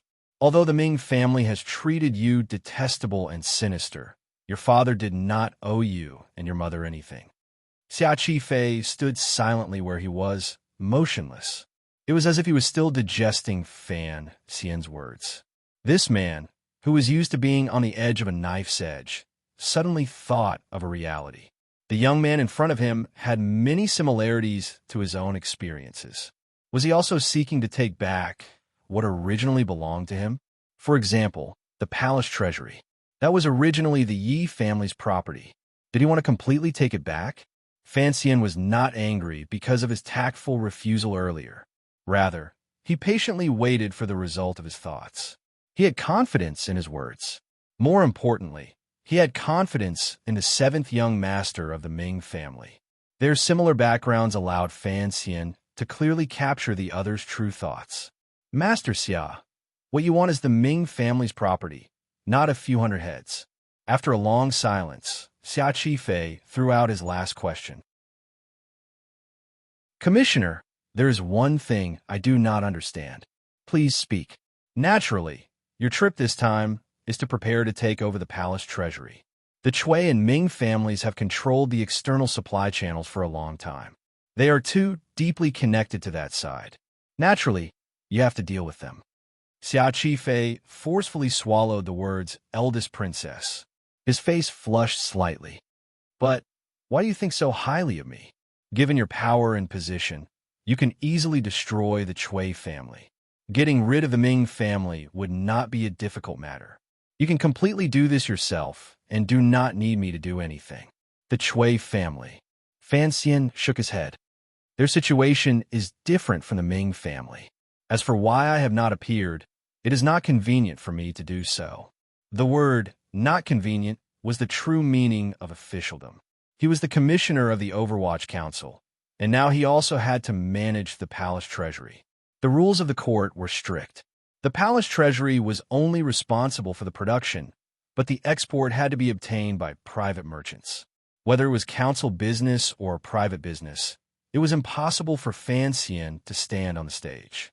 Thus, he needed to find a trustworthy and convenient spokesperson. For Fan Xian, the situation of the Chui family and the Ming family were not the same. When he was dealing with the Chui family, He had made long and solid preparations. After a long period of silence and false civility, he had Yin Bingyan take the lead and strike like lightning. Naturally, he had succeeded in every endeavor. Now that the Ming family had learned from their mistakes, they had long made sufficient preparations. It was already a difficult task to catch those unscrupulous merchants from their shipping channels and accounts. Of course, the biggest difference was that Fan Xian had an absolutely valiant helper in the Chui family. That person had the most powerful power other than the Qing royal family, the young emperor of northern Qi. However, the people related to the Ming family were concentrated in Dongyi and overseas. Fan Xian had once killed 2 of Sigu Jian's female grand disciples. The Qing court, including him, had made Dongyi bear the blame countless times. The grudges between the 2 sides were too deep. If he wanted to join hands with Dongyi to topple the Ming family, Fan Xian knew that he did not have this ability. Fan Xian stood up and used his finger to gently tap the token on the table. "Leave this token here for now. Before tonight, give me a reply. Of course, you should know what you need to prepare if you decide." Xia Qifei respectfully moved to the side and did not directly answer his words. He only said, "Sir, coming today is like a god descending from the heavens. Although you do not like to disturb the people, the momentum is already there. I'm afraid it will not be easy to hide." It was unclear if these words were flattery or if there was some other meaning hidden within. Fan Xian glanced at him and said, "At the moment, Master Xia is still someone who accidentally kicked an iron plate. You play this role well first. As for my whereabouts, why do I need to hide them? There's a boat on the river. I will have to trouble Master Xia's subordinates to escort it along the way. I have a chest of silver with me. I don't want to be remembered by thieves again." Xia Qifei lowered his head firmly and said in a low voice, "Thank you for your kindness in not killing me." Fan Xian turned around and pulled the 3rd prince down from the chair. Only now did Xia Qifei realize that during this conversation, he seemed to have slightly neglected this little noble. He couldn't help feeling a little nervous, but he didn't have time to do anything to make up for it. His mind suddenly jumped, and he hesitantly said, "Sir, if the people open up in March and I challenge the Ming family, they will certainly become suspicious at that time. You stand on my side, so naturally I will stand on your side." Fan Xian smiled slightly at him. Holding the 3rd prince's hand, he walked outside and threw down his last words. "Master Xia, you make your decision quickly. I admire you very much." The Shazhou branch of the Jiangnan water bandits was completely silent, deathly silent. The chief had already given the strictest order to keep their mouths shut. Although he didn't say anything explicitly, the brothers all knew something big had happened. They only dared to guess and didn't dare to randomly spread it. Xia Qifei sat in the chair that still had some warmth. His expression was dark and uncertain. No one knew what he was thinking. The advisor walked in from outside and leaned close to his ear to say, "The Navy has already sealed the camp. I don't know what has happened." Xia Qifei's expression darkened. In a low voice, he said, "No matter. As long as this matter is settled, Old Shun should be fine." The advisor said slowly, "They have already detained many of our boats. Following your orders, there have been no conflicts. However, after those masters in Jingdo left, our boats were also released." Xia Qifei lowered his head and said, "This is the other party showing their strength." He smiled coldly. "In their eyes, we're nothing more than ants. Chief, everything has been prepared. The servant is currently washing his sword in the back room, waiting for your order." Xia Qifei still didn't give the order. His brows were furrowed deeply. A moment later, he suddenly said faintly, "Advisor Qian, do you think this should be done?" His hand gently stroked the Overwatch Council token. The token was very smooth. No one knew how long it had been made. The advisor said in a trembling voice, "Everything is according to the chief's orders. I don't dare to speak out of turn." Xia Qifei closed his eyes and said, "The people from Jingdo seem to be used to doing things this way and overestimate their own strength. Even if they have those 7th or 8th level ace guards by their side, if we turn out in full strength, we still have a chance," the advisor cursed in his heart. You clearly know that is impossible, yet you still say this. You just don't want to carry that bad reputation and want me to help convince you. He said, that leader of the guard's strength has already reached the peak. If he was placed in the Jiang and martial world, he would be able to establish his own sect. Chief must think carefully. The key is that person himself. Xiao Qifei opened his eyes and said, in reality, the conditions Fan Xian had given him were enough to move him. However, he was a master of a region. Now, he was going to become someone else's subordinate and would never be able to rise again. For a moment, it was difficult to accept. Earlier, he had been speaking humbly with Fan Xian. On the other hand, he had made preparations through the advisor to kill. Because the most profound and unfathomable servant of the Water Bandits was coincidentally at the Shazhou branch, the Jiang and Water Bandits had the ability to fight back. However, he also knew in his heart that the so-called kill was just to comfort himself so that he wouldn't appear too useless. Xiao Qifei sighed and felt strangely sad. He knew that the Jiang and Water Bandits were going to become the court's dogs in his hands. This kind of feeling was very embarrassing and uncomfortable. He stood up and looked at the advisor's face that looked like he wanted to cry. He knew that he was afraid he would make an extremely unwise choice. He couldn't help but unconsciously pat his back, wanting to comfort him. Everywhere his hand touched was wet and cold. After a moment of shock, Xiao Qifei realized that the advisor had broken out in a cold sweat from the people coming from Jingdou in this cold winter. He couldn't help but laugh bitterly at himself. It seemed that the pressure of imperial power and the Overwatch Council was not something he, a common tyrant, could resist. He finally made up his mind. With a serious expression, he said, immediately disperse all the arrangements. On the surface, watch that ship. In secret, protect the safety of that ship. We must ensure that Jingdou's ship arrives safely in Suzhou. And on land? By that person's side. There are many strong people by his side. We don't need to be meddlesome. Yes.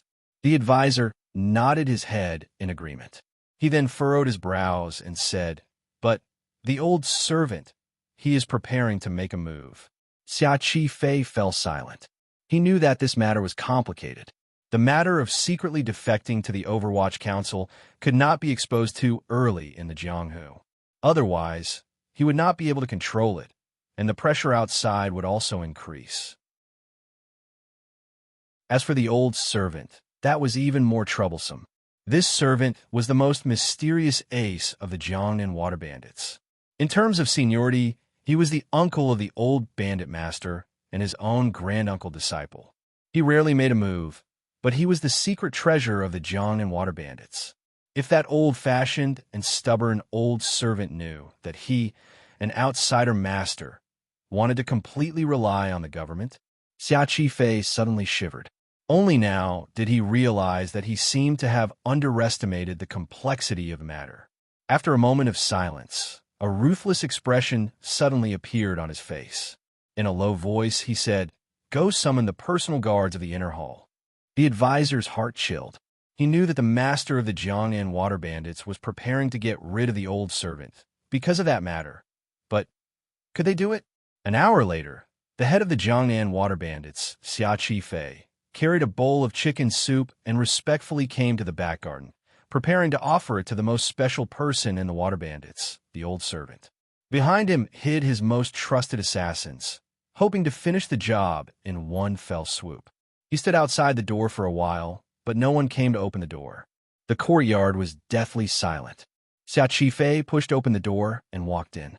His face was calm. Granduncle disciple? No one answered him. Xiao Qifei's gaze swept around, and his heart suddenly froze. His hand loosened, and the chicken soup fell to the ground, dripping everywhere. He saw an old man with silver hair and a beard sitting on a praying mat next to the bed. The old man's hair was tied into a tight bun. He wore a sword robe, and a long sword was tied to his waist. His entire body emanated a murderous intent. It was clear that this old servant had already adjusted his breathing to the most perfect state and was ready to draw his sword and kill at any moment. But the old servant could no longer kill. His round eyes shone with a strong sense of unwillingness and anger. If looks could kill, then it would truly be a shocking sight. A terrifying and delicate wound split open his throat and went straight to the back of his neck. After the wound, fresh blood flowed down the old servant's back and onto the ground. The old servant was already dead. The assassin who killed the old servant had a shocking sword intent, so there was no blood in front of the old servant's body. All of the blood had been forced behind him by the power of the sword. Xia Qifei trembled as he walked towards the body of the elder. He looked at the scene in front of him with some disbelief. He was prepared to betray his master and kill his ancestors, but when it really happened, he felt that it was a bit inconceivable. He was prepared to put dozens of lives on the line, but who could kill this old man in such a silent manner?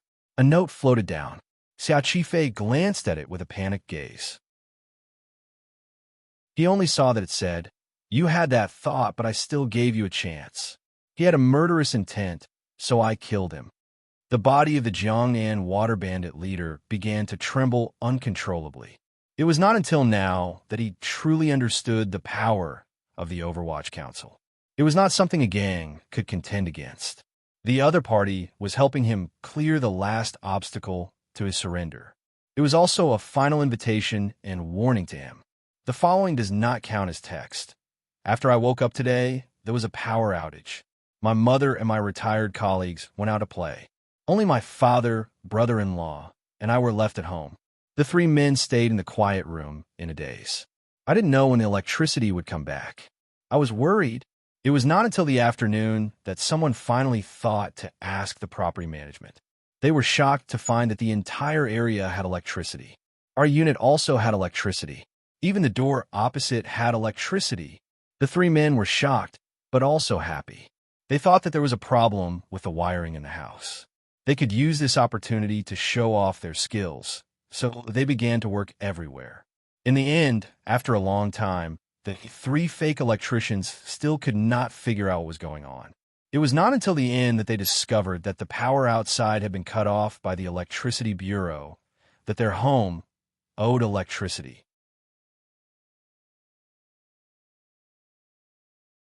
Chapter 338. That night, there was a glimmer of nervousness in the silence of Shazhou. The usually bustling night streets had become particularly quiet. Everyone knew what had happened, but no one knew exactly what had happened. On the street to the east of the gambling house were the cleanest and most comfortable inns in this large province. Usually, if it was the wealthy families traveling from south to north, they all liked to book rooms here. Although Fan Xian, who had come to Shazhou, was a naked second generation, he had not been infected with too many of the habits of second generation. Although his life was not simple, it was still simple. Thus, he only booked the quietest floor at the top. Xia Qifei stood obediently in the corner of the room. In front of Fan Xian, he carefully put the token into his clothes. He then signed his name on the document and pressed his bright red handprint on it. He then respectfully handed over a brown paper bag. Fan Xian glanced at the document and nodded his head. Smiling, he said, "Sir Xia, now we are one family." Xia Qifei cried bitterly in his heart. Once he signed this document, he naturally became one family with the young official in front of him. However, there were all kinds of people in the family. The other party was a young master, but he was like a slave. However, he knew that in this life, he probably would not have the ability or opportunity to vent the resentment in his heart. The heroes of the Jianghu were able to pick up and let go. Since he had chosen this path, he would truly walk it down. Thus, he tidied the front of his clothes and stepped forward. Nimbly, he knelt down and said, "I am Xia Ming Qingsheng. Greetings, sir." After he finished speaking, he did not kneel down. A pair of hands had already steadied his body. Fan Xian gazed at him and said, "Regardless of how Sir Xia thinks of me, since we have entered the council, although you and I are officials of the court and have a hierarchy, we must be brothers who treat each other with sincerity. I'm not strict in my demands on external things." Xia Qifei was slightly startled. Fan Xian continued, "Master Xia must be like everyone else in the world. You have some sort of prejudice against the Overwatch Council, but you don't know much about our internal relationships." After a pause, he smiled and said, "To put it bluntly, We are like a pack of wolves raised by the imperial court, but there are too many lions and tigers out there.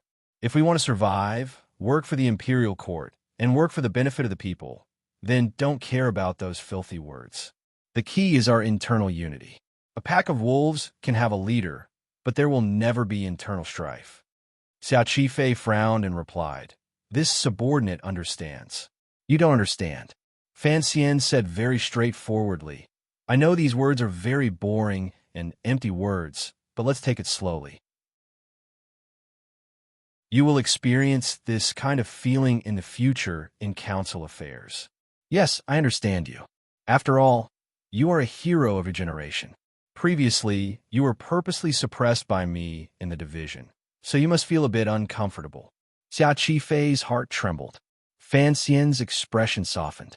He chuckled and said, "At that time, you were a commoner, and I was an official. Naturally, there was such a difference. Now, your status is different." Xiao Qifei didn't know what to say and could only remain silent.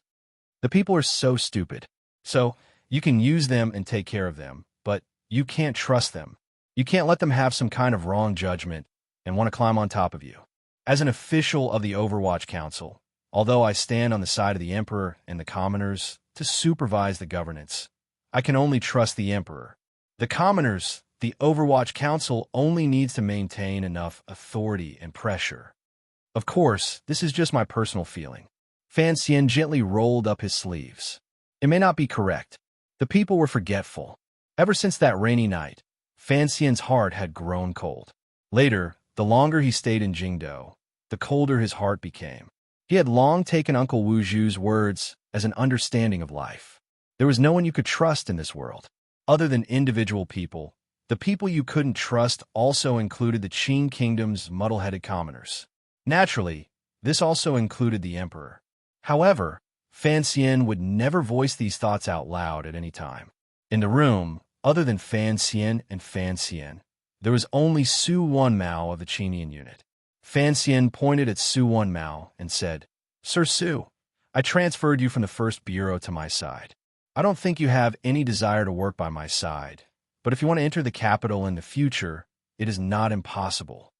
Xiao Qifei thought to himself that being a local tycoon in Jiangnan would be much happier than entering the capital, but he sincerely said, "It's all up to you to promote me." Fan Xian shook his head. "Don't tell lies. However, the council can indeed help you do many things, so don't blame me. In the end, we're just using each other." He then said, "Sir Su is the witness to your admission today. In the future, you can contact Sir Su for any related communication methods and uploading matters. In a moment, you two can talk about it together." He then said to Su Wanmao, "Quickly familiarize Sir Su with the manual and regulations." Su Wanmao bowed in a low voice. The two of them knew that Commissioner Fan had finished giving instructions, so they bowed again and left the room.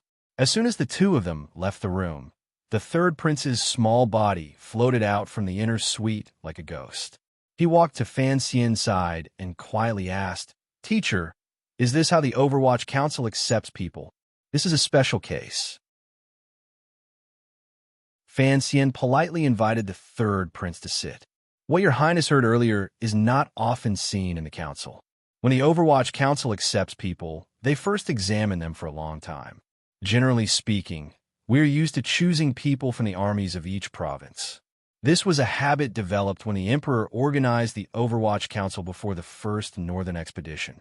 Of course, later on, we began to pay special attention to the scholars who failed the spring examinations. After all, if they can't even read, then it is not easy. All outstanding talents, after they have no hope of passing the examinations, are targets that the Overwatch Council does its best to absorb. However, the Council's biggest taboo is to accept people who already have considerable power or who have a background behind them." The third prince furrowed his brows and said, "This Xiao Qifei is the master of the Jiangnan water bandits. That is why it is a special case," Fan Xian explained patiently. Fan Xian explained patiently. Generally speaking, people like Xiao Qifei can at most be allowed to move around on the periphery of council affairs. It is very rare to have him take up the post of supervisor. Why is it a special case? The third prince appeared particularly interested and eager to learn about these matters. This time, Fan Xian did not reprimand him for using his status as a prince to place too much emphasis on detail matters. He evenly said, "Because this time the emperor has ordered me to Jiangnan to clean out the palace treasury, I will have to face a group of wealthy merchants and notables in Jiangnan. Thus, the Overwatch Council needs to find a local person in Jiangnan, and a person they can absolutely control." Why? The third prince appeared very confused. Although he was already vicious and merciless at such a young age, given his status as a prince, other than taking a vicious blow from Fan Xian at Baiwa Brothel, he had not encountered any setbacks. Thus, he could not imagine the complexity and difficulty of Jiangnan's government affairs. Fan Xian glanced at him. Looking at the child's serious gaze, he couldn't help but feel it was a bit funny. However, he also deeply admired Yi Guipin, who was deep in the palace. How could such a charmingly naive concubine raise such a tough, studious, and powerful little prince who was willing to lower his status? He was afraid that his relative concubine was not simple. Jiangnan has been run by Xinyang for too long. Fan Xian did not avoid mentioning the eldest princess in front of him. In a dozen years, this place has already become a piece of iron. Even if some people are enemies of the Cui and Xia families, there are always inextricably linked interests in all areas. No one wants the present situation to change too much. The losses that change brings are things these people do not want to see. For them, we have come a long way from Jingdou. For them, we are a powerful variable. When external forces attack them, even if there are cracks in the iron plate, they will temporarily come together to fight against the external enemy. Thus, we need a grain of sand that already exists in the iron plate. We need this grain of sand to grow larger and larger until it gradually cracks the iron plate, making it difficult for it to return to its original appearance. The third prince furrowed his brows and said, "First of all, the grain of sand may not have this ability. If we help him, what difference is there from us appearing ourselves? Most importantly, it is not convenient for us to appear." Fan Xian also had a headache.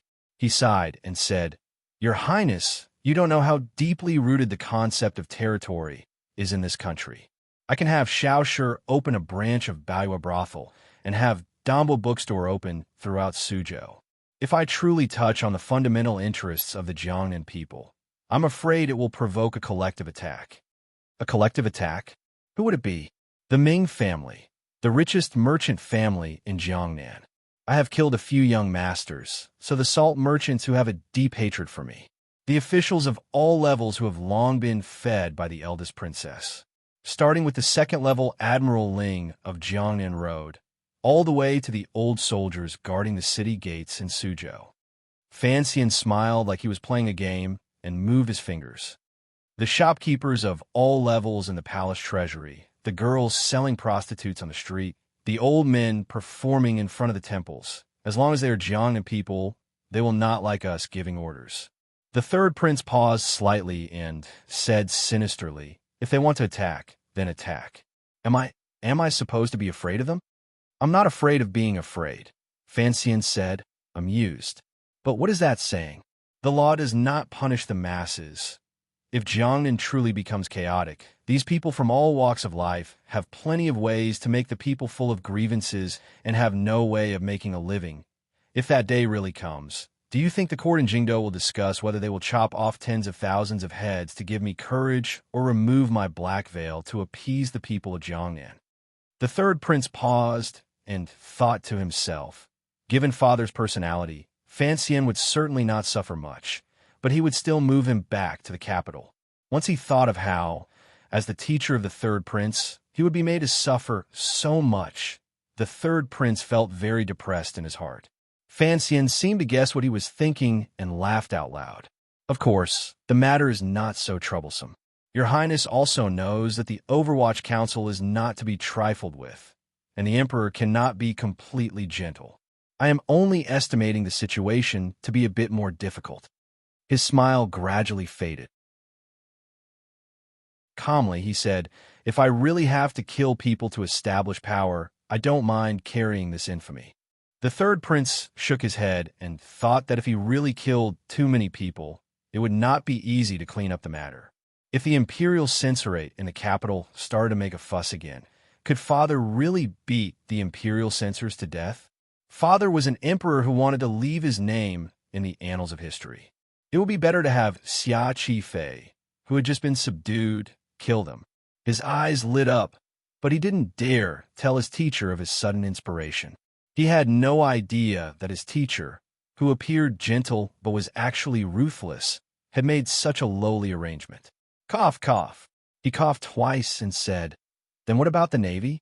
The Navy garrison is actually colluding with the head of the water bandits. How will the Overwatch Council investigate this matter?" Fan Xian lowered his head to look at the leather bag and casually said, "There is no need to investigate this matter." Unexpectedly, the third prince furrowed his brows and said viciously, "How can we not investigate? The military is an important weapon of a country. The Navy in this area of Sha Lake is our court's heavy military and is directly titled the Jiangnan Navy. Even something has gone wrong here. If we don't investigate it thoroughly, how will the court live? Qing Kingdom is known as the most powerful country in the world. How will we live?" Fan Xian glanced at the third prince in surprise. From these childish and somewhat unclear words, he could hear that the child truly cared about this matter. He couldn't help but feel a bit confused. In a flash, he understood. It looked like this young master truly had that kind of ambition. He couldn't resist smiling and handed the leather bag in his hand to the third prince. "The problem with the Navy is not too big. Of course, that garrison will be unlucky.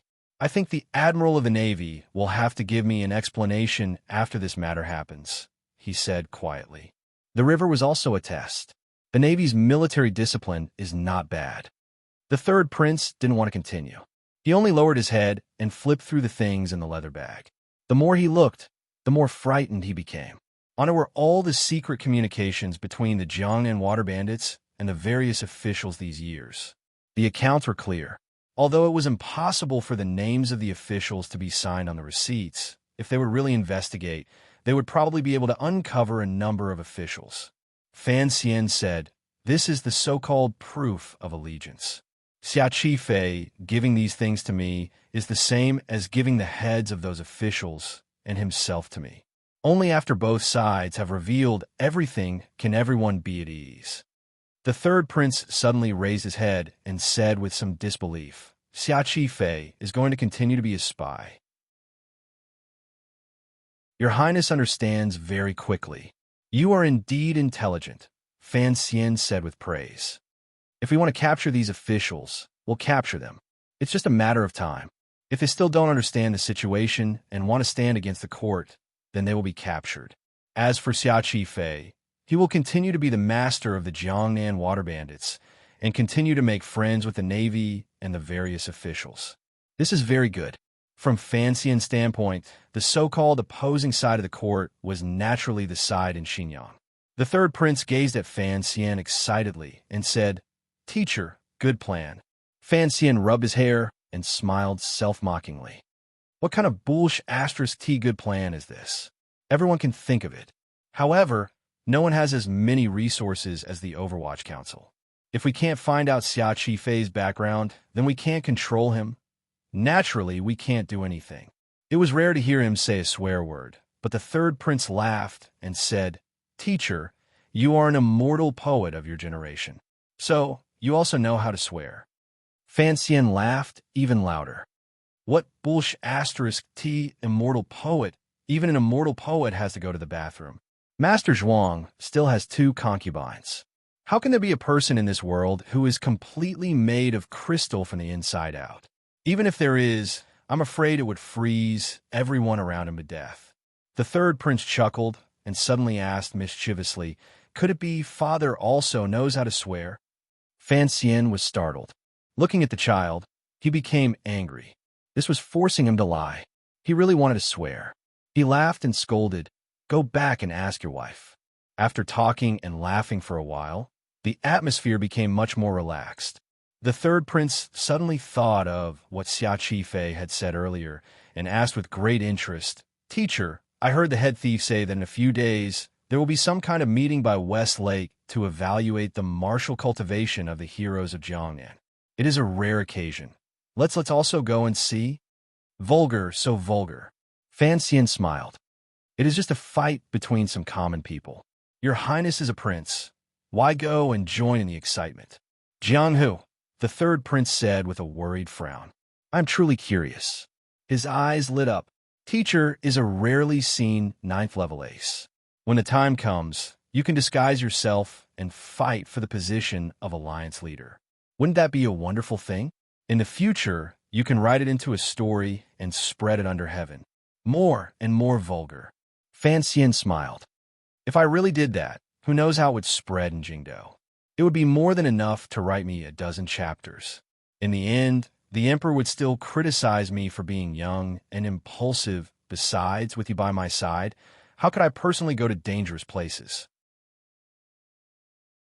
He finally said, of course, the Overwatch Council will certainly send people to watch. The people of the 4th Bureau are probably already waiting by West Lake. I will have Su Wenmao make a trip there. Only now did the third prince know that Fan Xian had long planned this. He couldn't help feeling disappointed and sighed sorrowfully. No matter how ruthless this prince's personality was, he was still a child. The thought of not being able to join in the excitement and see the legendary martial assembly made him feel uncomfortable. It is late. Your Highness, please go and rest first. Fan Xian stood to send the guest off. When he saw the third prince to the door, the third prince suddenly stopped and didn't push open the door. Instead, he turned around, tilted his face, and looked Fan Xian up and down with interest. He then said, Teacher, why did Father arrange for me to follow by your side and come with you to Jiangnan? Fan Xian was startled. A moment later, he smiled slightly and said, Your Highness, what are you thinking in your heart? Perhaps it is the Emperor's good intentions in arranging this. His words were fearsome, and his intentions were punishable. The third prince's childish face immediately became serious. After thinking for a long time, he slowly nodded his head. He then asked, Dare I ask, where exactly is second cousin? I haven't seen him in many days. I miss him. Fan Xian knew he was asking about Fan Xizha. Looking at the third prince's face, he found that the second brothel owner's concern and longing for the big boss seemed to be sincere. He smiled and replied, The Ministry of Justice has already sent out a wanted notice to capture him. How would I know? The third prince was not the emperor. He didn't need to say too much. The third prince glanced at him angrily and asked one last question. There's a question I have always wanted to ask you, teacher. Please speak, Your Highness. In the Hanging Temple, why did you come and save me? The third prince looked at him with a glimmer of hope. Who knew what kind of answer he wanted to know? Fan Xian didn't even think. He smiled straightforwardly and said, Because at that time, Your Highness was in danger. Naturally, I had to save you. It was clear that the third prince did not want this perfunctory answer. He continued to ask, At that time, Father was in even more danger. Fan Xian's answer was even better. I was closer to Your Highness. The third prince was angry and bitter. He angrily pushed open the wooden door and walked out. He thought to himself that this bastard indeed had a body of dough and a heart of stone. He wouldn't say anything clearly and liked to deliberately mystify things. Li Changping, who had grown up in the emperor's family, had lived carefully under his mother's teachings. He was on good terms with the second prince, but he often went to the Eastern Palace to play. He was a small character that his brothers loved dearly. Inside, he was very daring and had a maturity that far exceeded his age. His kind of personality was forced out. Looking at the Hanging Temple, everyone was only worried about the emperor's safety and did not care about the third prince's life or death. The crown prince was even more unbearable. After the incident, he couldn't help but feel a chill in his heart. He often thought back to that day when Fan Xian was incomparably heroic and stood in front of him. He had saved his life. Comparing the two, the third prince increasingly felt that this big cousin in name, the actual elder brother, was much cuter and more trustworthy than anyone else in the world. Fan Xian stood at the door and watched as the third prince followed the tiger guards into his bedroom. Only then did he turn around and enter the door with a warm smile on his face. He and the third prince had traveled south. The relationship between the two of them was a bit strange. The other was a prince, and he was an official, but he also had the relationship of teacher and student. Furthermore, everyone knew that they were both children of the same father. However, the two of them were both smart people, so neither of them would bring this matter up, even if it was just testing each other. After all, in this world, there were not many people as straightforward and daring as Cece. Young master, it's time to sleep. Fan Xian was lost in thought when he was startled by the girl who dared to ask. Turning his head, he saw Cece holding a basin of steaming hot water and staring at him seriously. Don't move around too much these next few days. As Fan Xian spoke, he stuck his feet into the hot water and gave a comfortable moan. After days of tiring travel, his mind was also a bit tired. He indeed needed to be scalded. Cece held a large square handkerchief and sat on the small bench in front of him. She looked at him without blinking. Fan Xian felt a bit scared by her gaze and unconsciously asked, "What is it?" Cece turned her head and glanced at the wooden door. She lowered her head and said in a quiet voice, "Young master, if you want to investigate the palace treasury, then investigate the palace treasury. Don't worry about other things." She was one of the few people Fan Xian had personally confirmed. Of course, she believed in his past. Although she was a straightforward and naive girl, her mind was very good. Perhaps it was because Fan Xian had fed her too many ghost stories since she was young that she had a natural sensitivity to certain things. These days, she had watched the conversation and actions between Fan Xian and the third prince and faintly guessed that Fan Xian was preparing for the future. However, the matters of the emperor's family were still terrifying and untouchable existences in a girl's heart. She also did not see Fan Xian as someone from the palace, so she was naturally worried.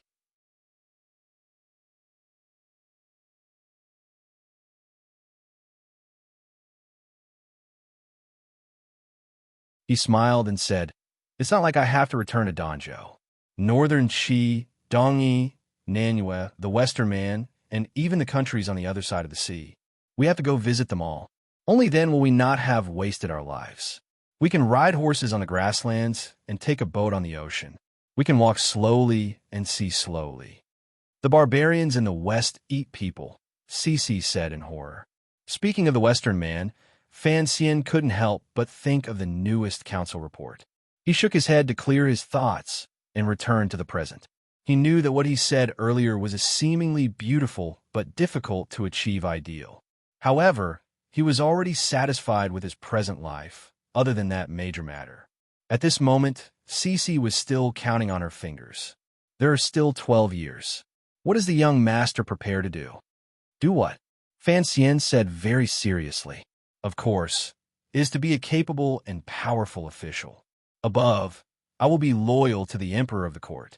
Below, I will supervise the governance of the officials. I will take down all those officials who are corrupt and take bribes." Cece was startled. A moment later, she said with hidden bitterness, "The young master is not an honest and upright official." The people closest to Fan Xian would certainly not believe what he said. Cece was already relatively polite. She did not directly point out that the young master was a grievously corrupt official. Fan Xian said innocently, "There's nothing I can do about it. My father and father-in-law are known as the two biggest corrupt officials in the Qin kingdom. Their families are well-educated. Cece seriously retorted, "But the young master is certainly not a corrupt official." Fan Xian sighed and stretched out his hands to rub his numb face. "Sometimes, after pretending for so long, I almost don't know which side is the real me." This sentence is very bourgeois, right? Don't ask the young master what a bourgeois is. That's it. Go to sleep. In the inn, the oil lamp had already been extinguished. The waves that had been turned red did not happen. Letting Cece sleep on her own, Fan Xian climbed out of bed and put on a jacket. He was not in a hurry to move. Instead, he poured a cup of cold tea and downed it, dispelling the anger that was difficult to hide. He didn't light a lamp. In the dark night, he relied on his eyesight to walk to the window. He pushed open the window. A sky full of moonlight blew in along with the cold wind. Opposite the inn was Shaw Lake. At this moment, the lake wind was gently blowing, making the wilted grass by the lake sway strangely. In the center of the lake was the moon, which was hard to tell if it was real or fake. The scenery was very beautiful. He withdrew his gaze from the lake below the inn and naturally turned it to the right. Fan Xian looked with no surprise at the black-clothed man sitting leisurely on the ledge in the air with his feet in the air. He knew that, given the other party's realm, wanting to fall to his death was as impossible as wanting to drown himself in a basin. "You know I have a woman in my room. Can you avoid it a little?" "Don't say it. This is another accident." "Accident?" The black-clothed man repeated these two words monotonously. "Yin Zhilan wanted to come to Hangzhou. I came to inform you." Fan Xian was slightly surprised, but his attention was still on the black-clothed man. He asked curiously, "I have a question. In the past, you followed beside the old man every day.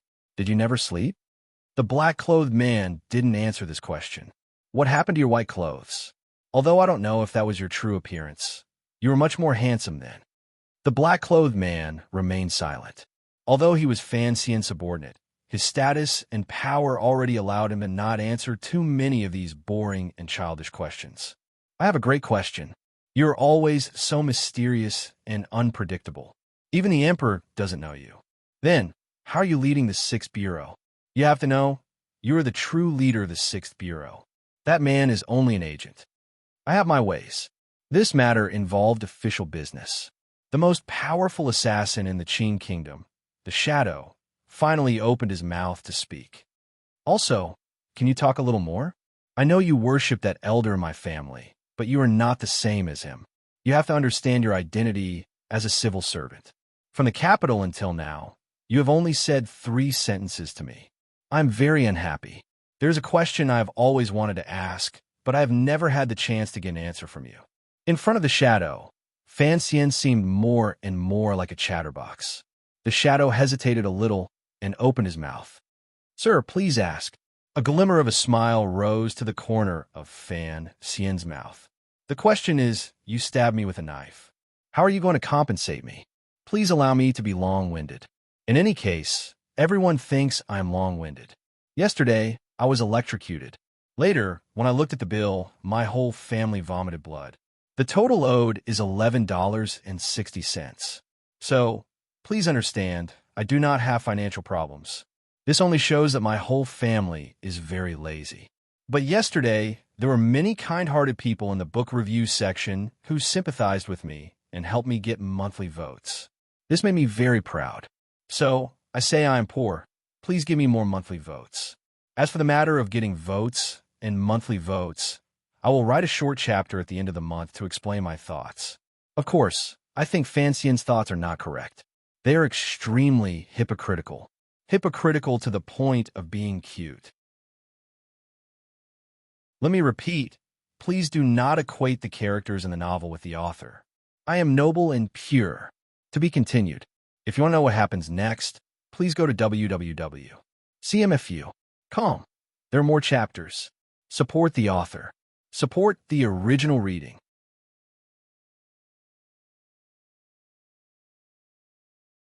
Chapter 339. No one knew what the Shadow had promised Fan Xian for him to accept the compensation for that accident. The next day, he happily left Shazhou. That day, there was a cold winter rain. It was cold and dreary. Like magic, Commissioner Fan and his group, who were stealthily moving through Jiangnan, disappeared into the winter forest on the hills outside Shazhou. That night, a few officials wearing full-body raincoats entered Sha Lake in the darkness and boarded the Jingdo ship at the Jiangnan Navy dock. The security was tight. Even the Navy generals responsible for receiving them did not clearly see the true faces of those people. Su Wenmao, who was responsible for all matters on the ship, looked at his colleagues boarding the ship in the rain and asked in surprise, "You've all come. What about Sir? The Chinian unit has to leave a few people behind, right?" An official said with a pained expression, "Sir said that we have to act more realistically. If we leave the people of the Chinian unit on the ship, and we come back with our faces covered, then the Navy will believe that Sir is on the ship. If this news gets out, we'll be able to fool a few people. Su Mao was dumbfounded. Your Excellency is having fun. Now that we have found traces in Shazhou, you still want to hide a... He swallowed the dirty word, coughed twice, and said, That's fine. Let's set sail tomorrow and hurry to Jiangnan Road. 3rd of March. The official of the Qinian unit said solemnly, The ship arrives in Suzhou on the 3rd of March. Sir gave us this date. Su Wenmao panicked. What ship can move so slowly? He stood up and waved his hand angrily. No matter how we go on the river, I can't stay on Sha Lake anymore. I have to leave the port tomorrow. The official furrowed his brows and asked, Sir, what's wrong? A worried expression appeared on Su Wenmao's face, and he said, After entering the Jiangnan Navy camp, the commissioner and the 3rd prince still refused to disembark. Which of the generals in the Navy did not have misgivings in their hearts? In the past 2 days, I don't know how many garrisons and commanders have been finding excuses to come up to the ship. Everyone knows that they are looking for opportunities to curry favor with the 2 nobles. But since my lord is not on the ship, how would I dare to let them come up? The more he spoke, the angrier he became. Presumably, these 2 days of blocking people on the ship was about to get angry. I can still block officials of this level, but I heard that the Admiral of the Navy will be rushing over tomorrow afternoon. This person is a first-level super official. Even if the commissioner is here, he will have to obediently salute. Even the 3rd prince will not be able to do anything. How can I block this? The official talking to him was also shocked. The status of the Admiral of the Navy could not be compared to those small fry officials. Once that person came, this lie would naturally be exposed. Even if the Admiral could not do anything to Commissioner Fan and the 3rd prince, at most he would send a secret memorial to the Emperor to express his anger at being tricked. These people would have to be the punching bags. Let's go. Let's leave early tomorrow morning. The Qinian unit left behind on the ship immediately reached a firm consensus. They began to have the Navy officers below prepare for departure. At the same time, they notified the Tiger Guard and 3 swordsmen of the 6th Bureau left on the ship. My lord said that he will send someone else to watch the meeting in Hangzhou. You don't have to go, the official said as he gazed at Su Wenmao. The official looked at Su Wenmao and said, then asked curiously, These 2 days, I reckon that the Navy must have sent many gifts. Su Wenmao pointed behind him with his lips. It's all in the back. The person in charge of the army is really rich. No wonder he is a capable person who protects the water bandits. The official suddenly had an idea and said, Weren't you worried earlier about how to drag it to the 3rd of March? I have a plan. How about? He leaned close to Su Wenmao's ear and said something like this. Good idea. The commissioner will not mind this kind of small matter. We're not allowed to take silver from court officials, but it is not wrong to take silver on his behalf. Amidst Su Wenmao's happiness, he thought of something and warned, Right, look after the chest of silver in the back room. The commissioner has given a death order. Now, no one is allowed to go near that chest. The official made a sound of acknowledgement, but he was muttering to himself. Although the chest contained tens of thousands of liang of silver, the commissioner's family was so rich. Was it worth keeping an eye on it like a family heirloom? Early the next morning, the fog on Sha Lake had just dispersed. The 80% new Jingdo ship slowly left the dock under the reluctant gazes of the Jiangnan Navy generals. It passed through the waterway and out of Sha Lake. Slowly and happily, it entered the waters of the great river. Watching the big ship disappear at the mouth of the lake, the 3 naval ships that were in charge of protection also followed it out. The Jiangnan Navy officers on the shore all let out a collective sigh of relief. They had finally sent away the 2 untouchable gods of plagues. Thinking that the gifts they had given these days seemed to have gone to waste, they felt a bit of heartache. As for the matter of the prince and commissioner's ship encountering thieves in the naval defense area, of course, they needed a scapegoat. The gazes the generals looked toward Garrison Shan with were all a bit pitiful, but there was no one to take the lead on this matter. Everything had to wait for the admiral to return to camp in the afternoon. Actually, Su Wenmao had guessed wrong. The Jiangnan Navy generals waited until the 2nd day for the admiral to arrive. That leading figure of real power in the military, Jiangnan Navy Admiral Shi, was not in a rush to come. He was only anxious not to come too quickly. Admiral Shi was a lower first-level official and was an old friend of the old Qin family in Jingdou. Naturally, he would not be afraid of Fan Xian. However, this wily old soldier also knew that if he actually rushed to the water stronghold to meet Fan Xian, he would have to lower his status and say something because of the third prince and that rumor. To flatter a child who had not even grown feathers on his mouth and had no feathers on his bird, how could he keep his old face? Thus, while Lao Shi sent someone to send a message, saying that he was in a certain place dealing with official business and was on his way at top speed to pay his respects to the third prince, he hugged his most beloved fan and sat in the carriage, swaying back and forth towards the Navy. He only hated that the journey was too short. In the end, Admiral Shi finally succeeded in making use of the time difference. By the time he arrived, the ship had already left like a yellow crane. On the other side, Su Wenmao sat on the big ship down the river in high spirits. He carried out Commissioner Fan's orders and accepted the suggestion of his subordinate official. Along the way, he stopped at every province he saw and stopped at every port he saw. He didn't care that the docks were broken or that there were only a few thousand people living in a small county town by the river. In any case, he went and stopped. He stopped every day and stopped at one port.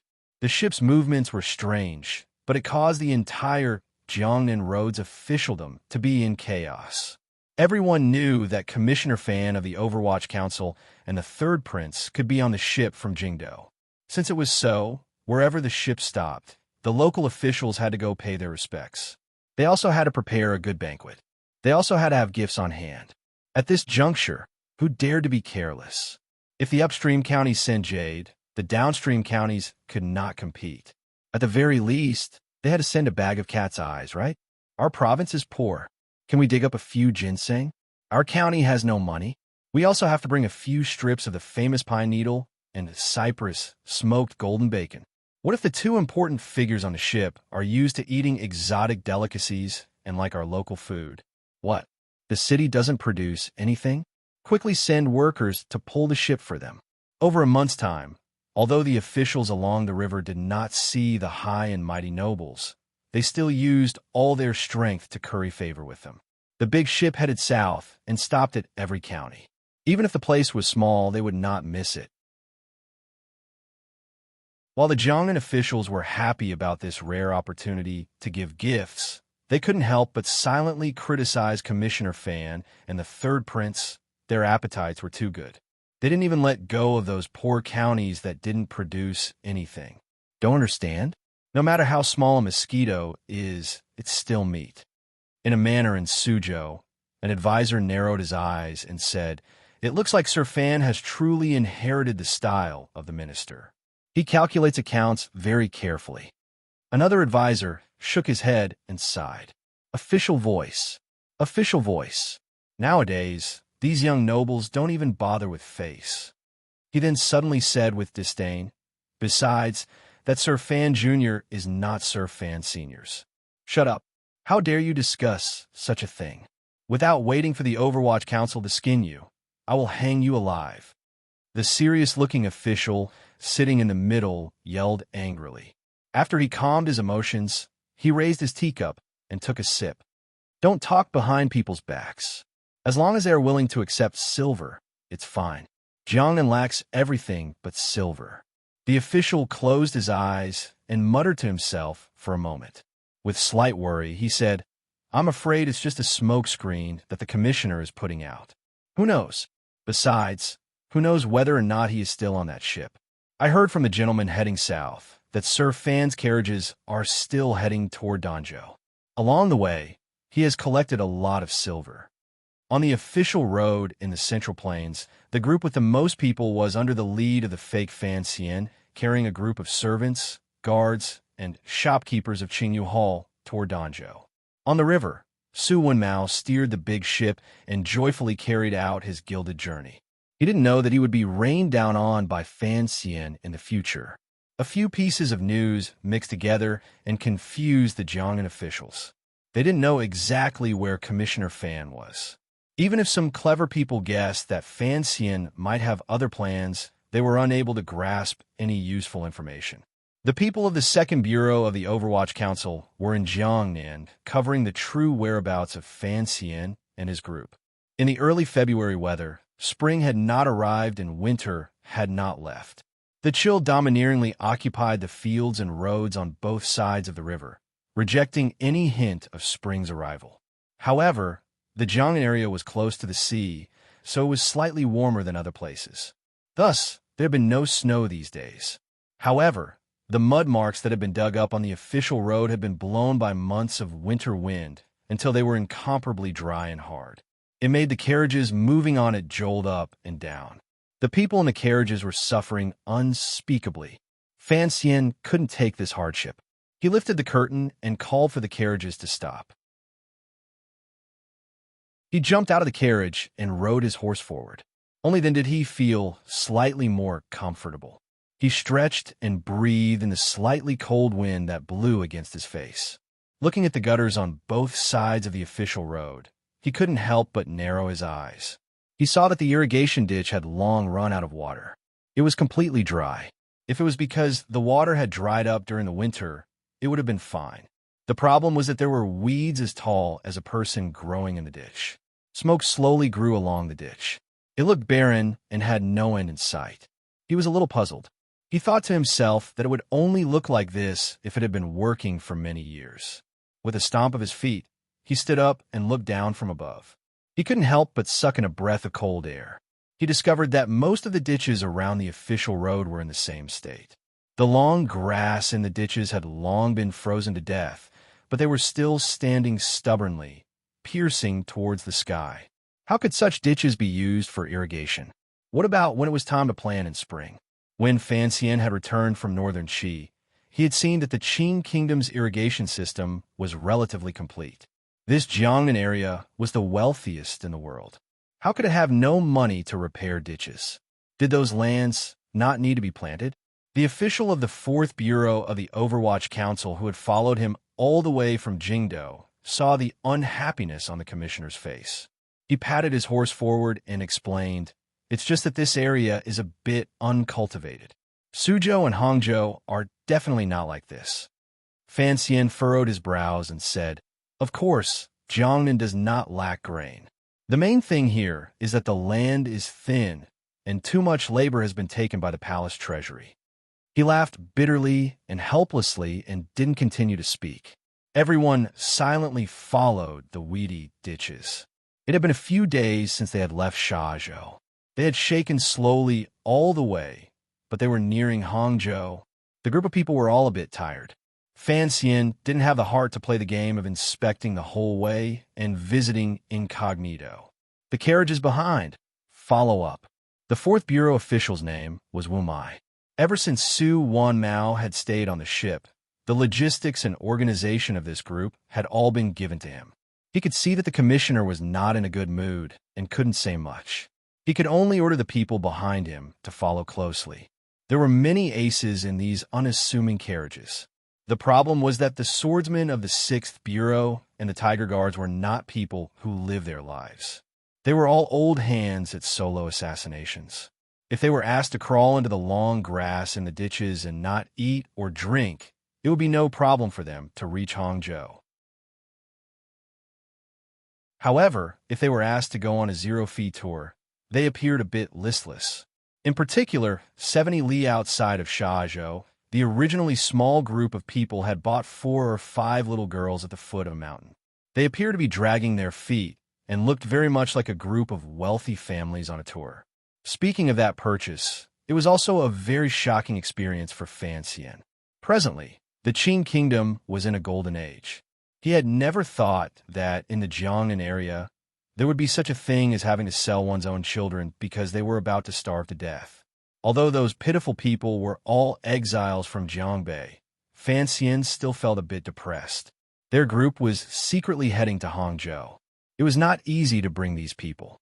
Furthermore, Fan Xian himself was a cold person. In the end, it was the third prince who couldn't bear it and spoke up. Only then did Cece happily take out a dozen liang of silver and buy the 5 little girls. The girl's parents thanked him profusely and left with tears streaming down their faces. Fan Xian silently accepted this reality. This group of people was too conspicuous. An elegant and noble young master, a poor and pedantic scholar, an arrogant child with his nostrils raised to the sky, a proper and generous noble serving girl, and a dozen powerful guards. Anyone who paid attention would be able to guess Fan Xian's identity. Now that there were a few more little girls, it could be considered a small disguise, Fan Xian persuaded himself. After a few more days, the official road was as smooth as a mirror. The winter trees on both sides of the road stood tall. The bustling scene suddenly appeared in front of this group of people. Looking at the busy road, the people's bright and fresh clothing, and the indistinct green city walls in the distance. Only then did everyone realize that they had arrived in Hangzhou so easily. Fan Xian sat on the horse and waved the horsewhip. In high spirits, he said, "Enter the city. Let's go find Aunt Song. Too tired. Rest. Rest." To be continued. If you want to know what happened next, please log on to www.cmfu.com. There are more chapters. Support the author. Support original reading.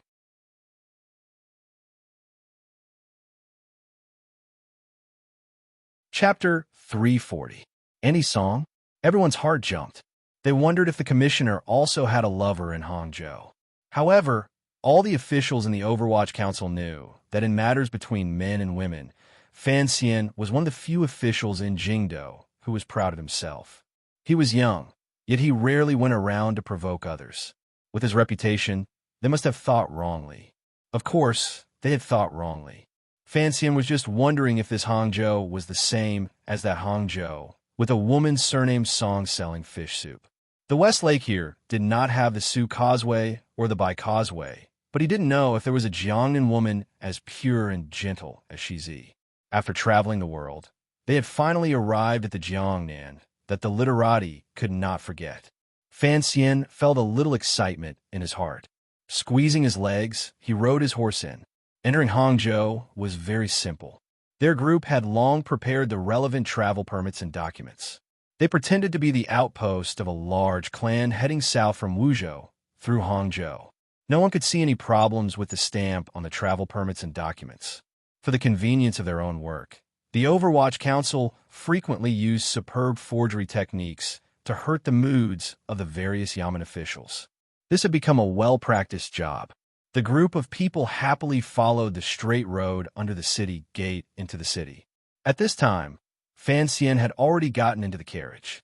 Lifting the curtains slightly, he looked at the scene inside Hangzhou. He saw the faces of the people on the streets were happy. There were many shops on both sides of the road. Not far in, there was a restaurant. However, it was still early, so there was not much of an alluring aroma. Just by looking at the clothes of the people in Hangzhou and the streets, one could tell that Jiangnan was rich and populous. It was indeed not a lie. After traveling for a while, a long row of neat willow trees appeared in front of the group of carriages. The end of winter was especially cold, so there were no green leaves on the willow trees to welcome guests. They just hung down weakly like whips. However, they were neat, so the first impression they gave was very strong. Fan Xian's eyes were sharp. Through the layers of willow tree curtains, he saw the stretch of water blocked by the long row of willow trees. The light of the water was clear and soft, without a single ripple. In this late winter weather, the clear water gave off a sense of cleanliness. It was not a cold that kept people thousands of li away. It was just a sense of gentleness that made it a calm lake for 10 li. In the distance, the beautiful green mountains could be seen hidden in the mist. A few black-gray wooden buildings rose up along the lake, giving off a sense of wealth, but not blinding. This water was West Lake. Today, the West Lake was lively. Galloping by the West Lake, breaking willows and gifting green plums. These were 2 lines of a poem he had written in elementary school in his previous life. In that life, he had a natural yearning for Hangzhou.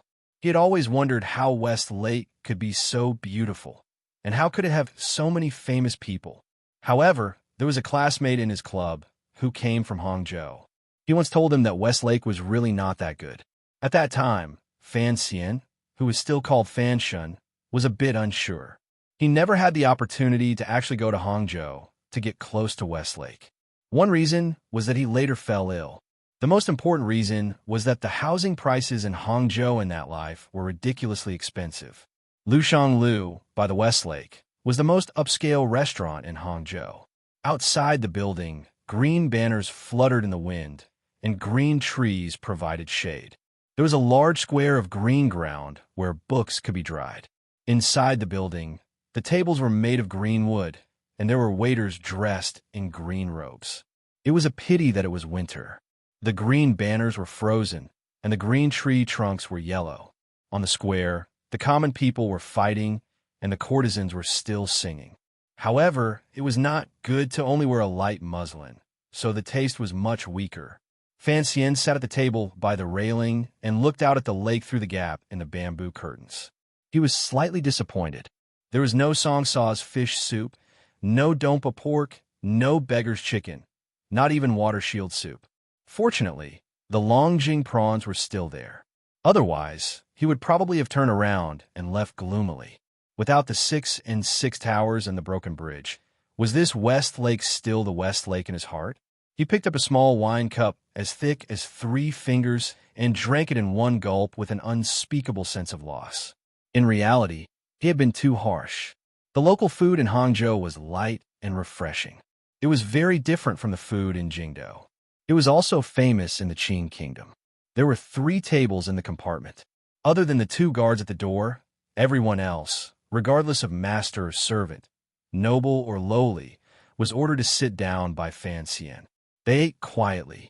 It was unclear whether the dripping sound was the sound of saliva or soup falling onto the table. Looking at the way these people ate, although there was hunger brought on by the long journey, it showed that the dishes of Lushang Lu were indeed well made. This scene was a bit scary. A large group of people were eating silently and fiercely. The 2 guards at the door were swallowing. Only Fan Xian had the leisure to hold a wine cup and lean against the railing to admire the scenery. He pulled up the bamboo curtains outside the railing a little, and the light immediately brightened. The color of the winter lake reflected in his eyes. The wind blew into the building and dispersed the aroma of the dishes floating in the compartment. At the same time, an earth-shattering cheer came from the green stone plain outside the building. The sound of cheering followed the wind into the building and attracted the many diners who were leaning against the railing to cheer in unison. For a moment, there was a cauldron of voices and an indescribable liveliness. Only this compartment remained quiet. Fan Xian leaned against the railing to watch and drank another cup. A smile rose to his face. He was not very surprised. His subordinates were shaken by the countless cheers and raised their heads. They knew that the battle below had reached a critical point, but they did not rush to the railing to watch. On the contrary, they lowered their heads again and began to deal with the delicious food on the banquet table. Fan Xian glanced at his subordinates and felt it was a bit strange.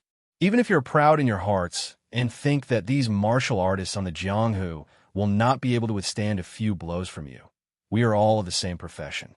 Surely you have some interest in studying it? In reality, he didn't understand. For the Tiger Guards and the swordsmen of the 6th Bureau, no matter how lively the Jiangnan Martial Conference was, it was not as attractive as the delicacies on the table. The aces from the various large sects were skilled, but when it came to killing people, it was not enough. After all, they were the professionals in killing.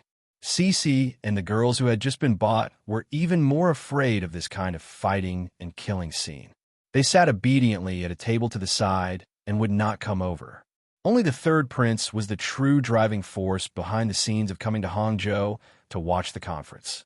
He had used countless tricks to get Fan Xian to agree. How could he miss it? He held a plate of raw fried eel slices in one hand and a pair of chopsticks in the other to his mouth. He looked with great interest at the 2 people fighting on the green plain outside the building. He winked at them excitedly. Fan Xian glanced at him and furrowed his brows. In a quiet voice, he said, "Your Highness, is it that delicious?" The third prince was a bit angry that he had interrupted him from watching the show. He rolled his eyes at him and said, "The palace does not allow this." Fan Xian paused for a moment and immediately remembered.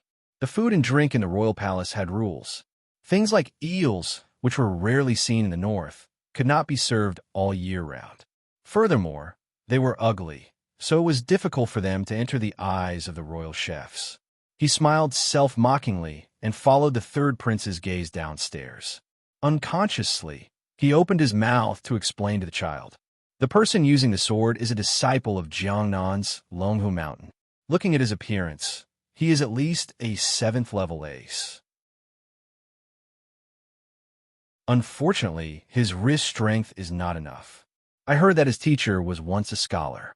He did not have good foundational skills, and his bad habits have been passed on to his descendants. The person fighting him is relatively famous. Her name is Lu Cece. Don't look at me. She is just a woman. She is the disciple of Dong Yi's Yin Zhilan. She can be considered Sigu Jian's female disciple. She is from a famous family, so naturally, she is not ordinary. I think that swordsman from Longhu Mountain will be waiting to have a few eyes slashed. Teacher, Yin Zhilan? The third prince's chopsticks stopped at the edge of his mouth. Even a child like him had heard of this name. Yin Zhilan was the first disciple of Dong Yi's Sigu Jian. He had long entered the 9th level and was truly a master swordsman of his generation. Last year, when the Dong Yi diplomatic group visited the Qing kingdom, the leader was this person. I heard he also came to Jiangnan, other than to cheer up his favorite female disciple. Fan Xian said after thinking for a bit. Presumably, it has something to do with the Ming family. The relationship between Dong Yi and the eldest princess had always been good, but their relationship with Fan Xian had always been bad. Although the two sides did not have much direct contact, they had indirectly crossed swords countless times. However, the only time they had crossed swords, it had already caused them to form a grudge that was difficult to resolve. He had killed 2 of Yun Jilan's female disciples on Yolan Street. Fortunately, Fei Jia had a lot of face. He had personally gone to Dong Yi and sold off all the face he had gained from treating Sigu Jian's illness. Only then was he able to obtain a promise that Dong Yi would not make trouble for Fan Xian. Otherwise, given the hot-blooded, impulsive, and vengeful nature of the Dong Yi people, Fan Xian would not have been able to live so comfortably these 2 years. It must be known that Sigu Jian was a madman who dared to assassinate even the Qing emperor. There are not many people on the plain. On one side of the lake was a large bamboo shed.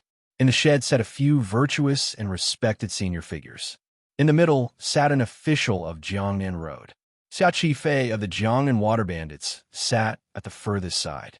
He was young and did not have enough seniority in the Jiangnan martial world. Sitting on the platform was also an unremarkable official of the 4th Bureau of the Overwatch Council, but only Fan Xian recognized his identity. The Jiangnan martial meet had already been going on for half a day.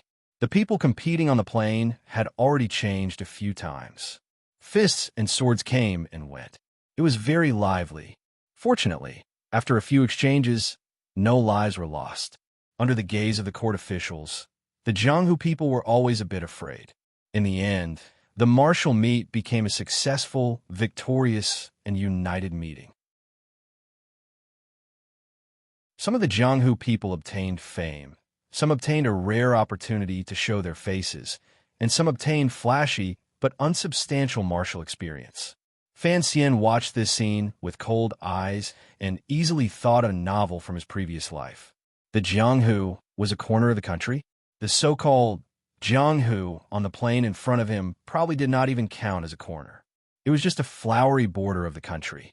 However, there was a faint worry on his face. After watching for half a day, he found that although these Jianghu aces did not bring out their trump cards and did not fight with their lives on the line, there were indeed some truly powerful people. Take the swordsmen of Mount Longhu, for example. In front of Dong Yi, they were not at a disadvantage at all. In the end, it was probably because of Sigu Jian's name that they retreated half a step. The true aces did not appear. Those who did were already extraordinary. Behind these people, without exception, were the shadows of wealthy families or officials. If someone with ulterior motives gathered these powers together, even Fan Xian would feel a headache. No wonder the court had always been strict with this area. It looked like the emperor also knew that, toward the martial power of the people, he had to maintain a consistent power of intimidation.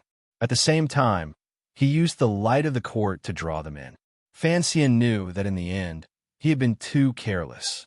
Xia Qifei was right. There were truly heroes in the wilderness. However, under the pressure of the Qing Emperor's valiant martial power for 20 years, there had been no opportunity to show it. Where is Yun Zhilan? The third prince searched curiously in the crowd downstairs and did not notice Fan Xian's slight absent-mindedness. Fan Xian shook his head and said, "His identity is different. Of course, he doesn't have the patience to sit in the straw hut with those old men and court officials. Who knows where he's hiding right now?" It was said that in the royal palace the year before last, Fan Xian had been viciously pierced by Yun Zhilan's sword-like gaze a few times. However, he was thick-skinned and black-hearted. He knew that Yun Zhilan could not do anything to him, so he willingly accepted it. At this time, his gaze was scanning all around downstairs. He did not see any trace of that great swordsman. He felt slightly worried. He was not worried about himself. He was worried that the shadow would act on his own without his permission. Qin Pingping had once spoken of the grudge between the shadow and Siga Jian. That kind of bone-deep hatred could not be suppressed by official duties, particularly since Yun Zhilan had come to Jiangnan in disguise and did not go through the official route. If the shadow wanted to kill him, this was the best opportunity. However, aces were gathered on the banks of Westlake. There were many officials and elders. If a ninth-level battle broke out in front of everyone's eyes, it would be a feast for the eyes, but the effects would be too bad. It was clear that Yun Zhilan had not come to Hangzhou for this stupid meeting. Of course, he had come for him. Xinyang was sending goods in the direction of Dongyi. No matter what, Siga Jian had to protect the Ming family. If he wanted to move against the Ming family, he would probably have to first find that great swordsman hiding in the shadows. At this time, the official in the bamboo shed downstairs stood up and walked to the stone plane. He raised his hands in a salute and warmly said, "Seeing all the heroes practicing martial arts today, I couldn't help but feel moved. The Qing court is indeed a land of great men. There are many heroes among the people. I hope everyone will continue to diligently practice martial arts in the future. One day, you will be able to open up new territory for the Qing court on the battlefield. You will achieve great fame and bring honor to your ancestors." The official chuckled and said, "I am not afraid of being laughed at by all the heroes, but I am a scholar without the strength to truss a chicken. Watching the martial arts on the plane, I only feel envious. I wish I could learn a few moves from all of you, so that in the future I can mount a horse and kill bandits and win some face for the emperor." The Jianghu people on the plane all laughed at these words. They thought to themselves that this official's words were quite amusing amidst his politeness. Originally, the people on the plane were a bit angry that there was an extra pair of hawks and dog from the imperial court watching over Jianghu matters for no reason. However, when they heard what the official said, some of them thought that this was indeed the case. Even if they learned good martial arts, they still had to sell it to the royal family. Although it was easy and free on the Jianghu, it was also easy to fall. It was not as good as serving in the military where one could gain both fame and fortune. The emperor had always placed great importance on martial arts. After so many years of peace, there would always be battles to fight in the future and military achievements to be earned. In the end, there were only a few people who thought this way. Most of the Jianghu people standing outside the plane and not involved in the matter snorted disdainfully at this court official. Someone said in a strange tone, "It is true that there are many heroes among the people, but not all of them are heroes of the Qing court. Weren't there a few swordsmen from Dongyi earlier? Are you also advising them to enlist as generals and fight their way back to Dongyi in the future?" Fan Xian listened from upstairs. He had originally admired this Jiangnan Road official's clever way of speaking. Suddenly hearing these words, he couldn't help but laugh and quietly scold. What a sharp tongue. To the side, the third prince said hatefully, "They're all a bunch of wicked people." Teacher is right. It is truly meaningless. We shouldn't have come to watch.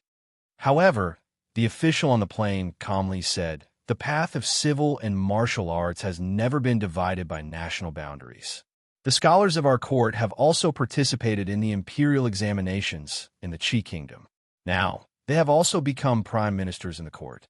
Everyone knows that Sir Sigu Jian of Dongyi is a grandmaster. Naturally, his disciples are extraordinary. It is a fortunate event for the Qing court that these people have come to participate in this gathering. If the people of Dongyi are willing to serve the Qing court, the court will not refuse." He smiled self-mockingly and coughed a few times. "Of course, our court has been on good terms with Dongyi for generations. What that sir said earlier will not happen." The dark Jianghu person heard these words and laughed loudly. "There are many small kingdoms under heaven, but if we were to truly fight, the only ones worthy of being our opponent are Northern Qi and Dongyi. Sir said that fighting Dongyi will not happen. Does that mean fighting Northern Qi?" The crowd burst into an uproar. Some of the older people couldn't resist glaring at that person. They thought, not fighting with officials is the way of life. Why do you insist on saying it? Everyone looked at the person who spoke darkly and felt that he was unfamiliar. He didn't seem like a famous figure in the martial world of Jiangnan. Fan Xian, who was listening silently from upstairs, also felt it was strange, but he couldn't say what was strange. The Jiangnan Road official on the plane was silent for a moment. He then suddenly opened his mouth and smiled slightly. "Sir's words are reasonable. However, other than the bustling central plains, the world is not peaceful. The barbarians in the west have recently begun to stir again. Has anyone heard of this?" He tossed out an unconfirmed rumor and first quieted the crowd. Only then did he smile and say, "The court and Northern Qi just exchanged letters last year. The marriage alliance is about to be completed, and the friendship between the two countries will be forever strong. How could it be as you say and start fighting again?" The aggressive Jianghu person was silent for a moment. He then said, "As long as the people of Qing think this way, then it is fine. Thank you for dispelling our doubts." After saying this, he retreated into the crowd behind him. These words revealed his identity. So, he was a person from Qi. There was a slight clamor among the crowd. However, the martial meeting had no restrictions. If Dongyi could send people to participate, then Northern Qi could as well. No one could say anything. Upstairs, Fan Xian furrowed his brows and stood up. A clear light flashed in his eyes. He began to search the crowd below carefully. His gaze was not fixed on a Northern Qi person who was surrounded by the crowd and whispering. No one knew what he was looking for. The corner of the floor he was on was a bit to the side. There were winter trees covering a bit and bamboo curtains separating it, so the people downstairs did not notice him. They only treated him as a customer watching the spectacle. The expression of the official on the plane changed slightly. It seemed that he had not expected the person who had asked earlier to be a Northern Qi person. After pausing for a moment, he said with a glimmer of coldness and disdain, "It is true that the three countries are on good terms. However, sir, who has come from the far north? I did not see you enter the stage earlier. Only now do I understand that our friends in Northern Qi all like the way of scriptures. Their confidence in this area is indeed lacking." After these words were said, the Qing people and Dongyi people on the plane all laughed loudly. Although Northern Qi, like the Qing kingdom, had not been founded for long, they had inherited the Northern Wei kingdom. The air of pedantry was too heavy. The people of Northern Qi mostly walked the gentle path. In comparison, their style of martial arts was not flourishing. In the hearts of the people of Jianghu, they had a weak impression of Northern Qi. Although Northern Qi also had a great grandmaster, Ku He was obsessed with the practice of Tianyi Dao and rarely walked the world. They also had a valiant general, Shang Shanhu, but he had been placed in the cold lands of the extreme north by the Northern Qi court. Now that he had been summoned back to the capital, he was placed under house arrest in his manor and was not given an important position. In the hearts of the people of Jianghu, they did indeed look down on Northern Qi people. It must be said that Dongyi was the place with the most ninth-level aces in the world. When it came to martial arts, they had a natural confidence. The Qin kingdom revered martial arts and had as many famous and fierce generals as there were clouds in the sky. The Qin and Yi families had countless generals. Among the martial aces, there were 2 great grandmasters and many ninth-level aces. Putting aside General Yin Xiaoi, who could shoot an arrow through the clouds, the recently risen Sir Fan Jr. was an example of a martial genius. In these 2 years, they had learned that a girl had appeared in the north. However, she was a woman. The people of Jianghu valued men more than women than common people. They looked down on northern Qi people more and more.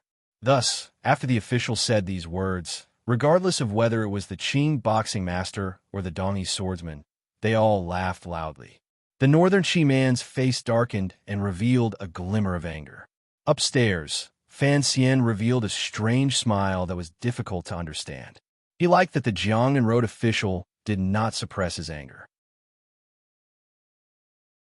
His eyes narrowed slightly as he looked quickly downstairs as if he was looking for something. Then, he gently slapped the railing. His hand gripped the edge of the green wooden railing tightly with some force. It looked like there was a glimmer of excitement in his heart.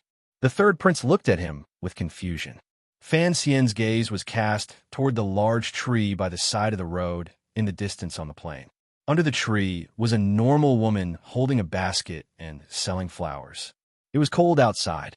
Who knew where the flowers in her basket came from? The woman's back had been facing this way the entire time. She also had a flowery scarf tied around her head, so it was impossible to see her face. Just as the official on the plain began to insult Northern Qi, she turned around and glanced at him lightly. With this turn, her face fell into Fan Xian's eyes. If it wasn't Haidang, who else could it be? Haidang had already arrived in Jiangnan. Fan Xian's mind began to spin quickly.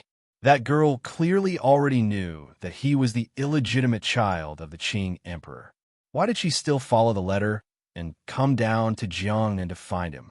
Did she still dare to give the heart of Qiani Dao to him under these circumstances and complete Northern Qi's plan to raise a tiger?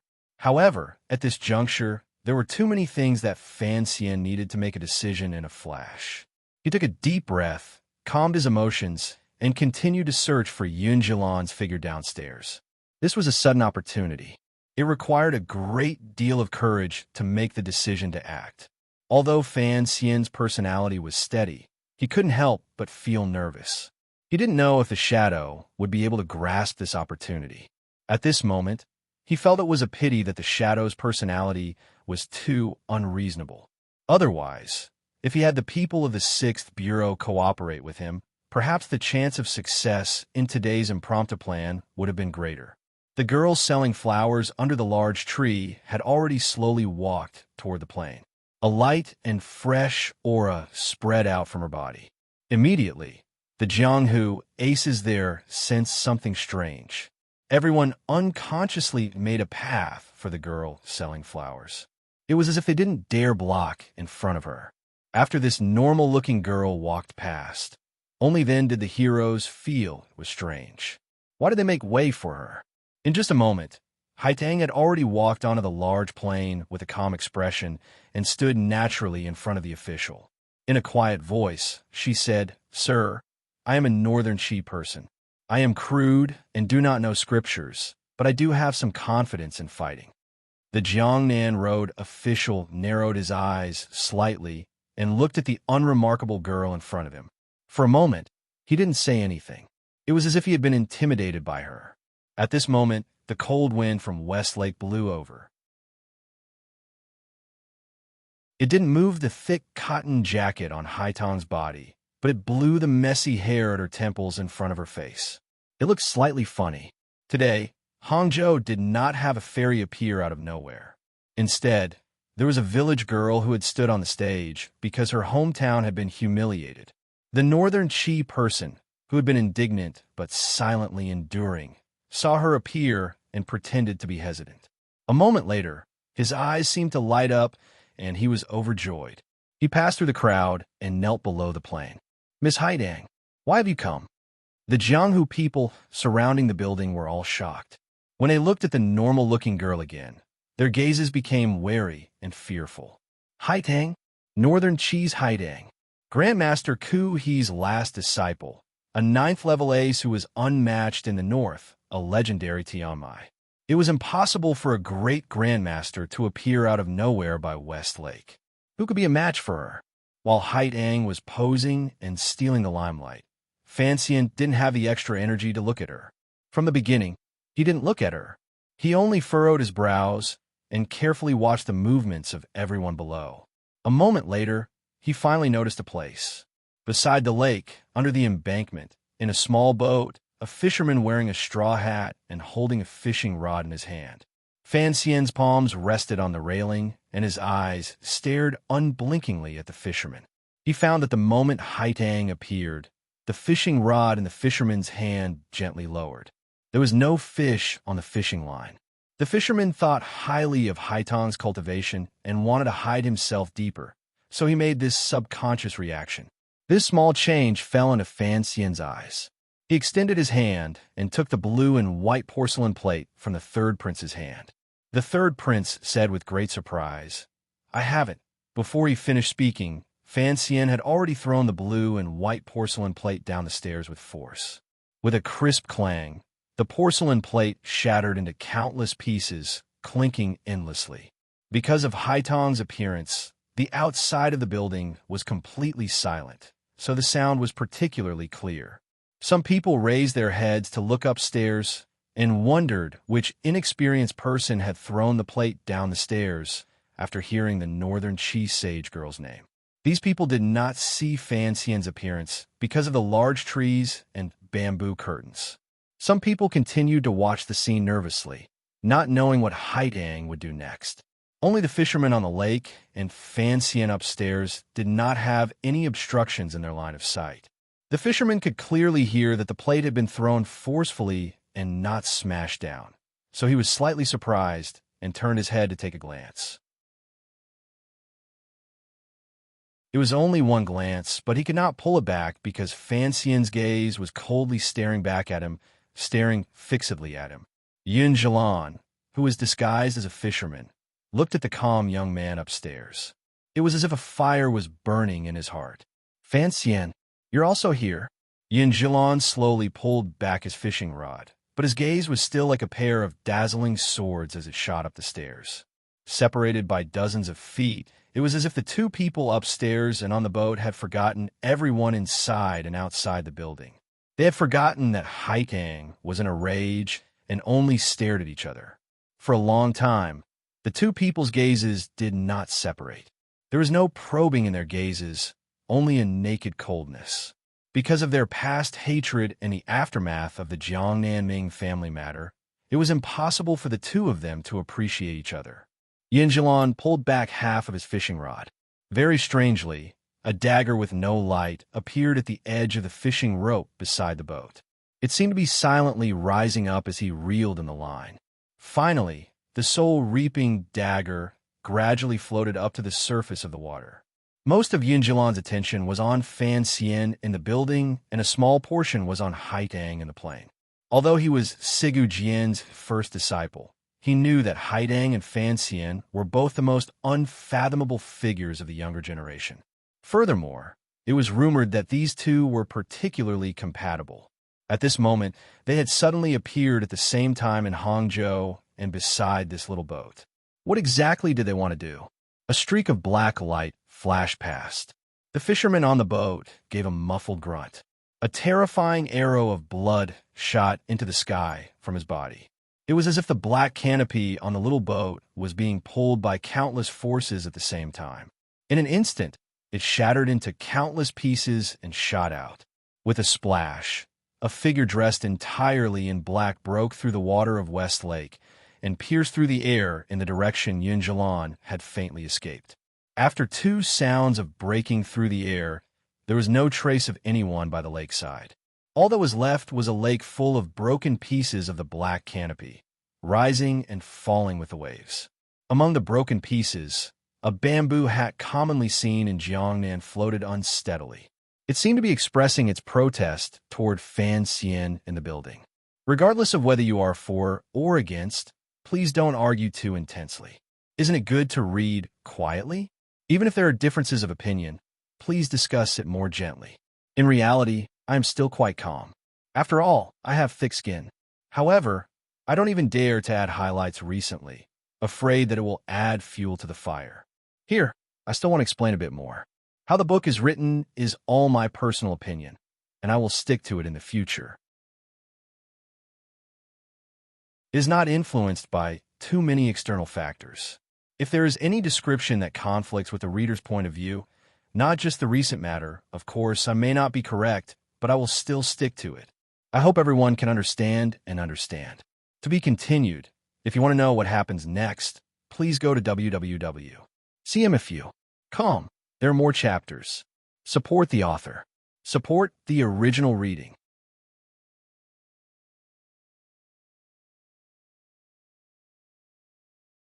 Chapter 341.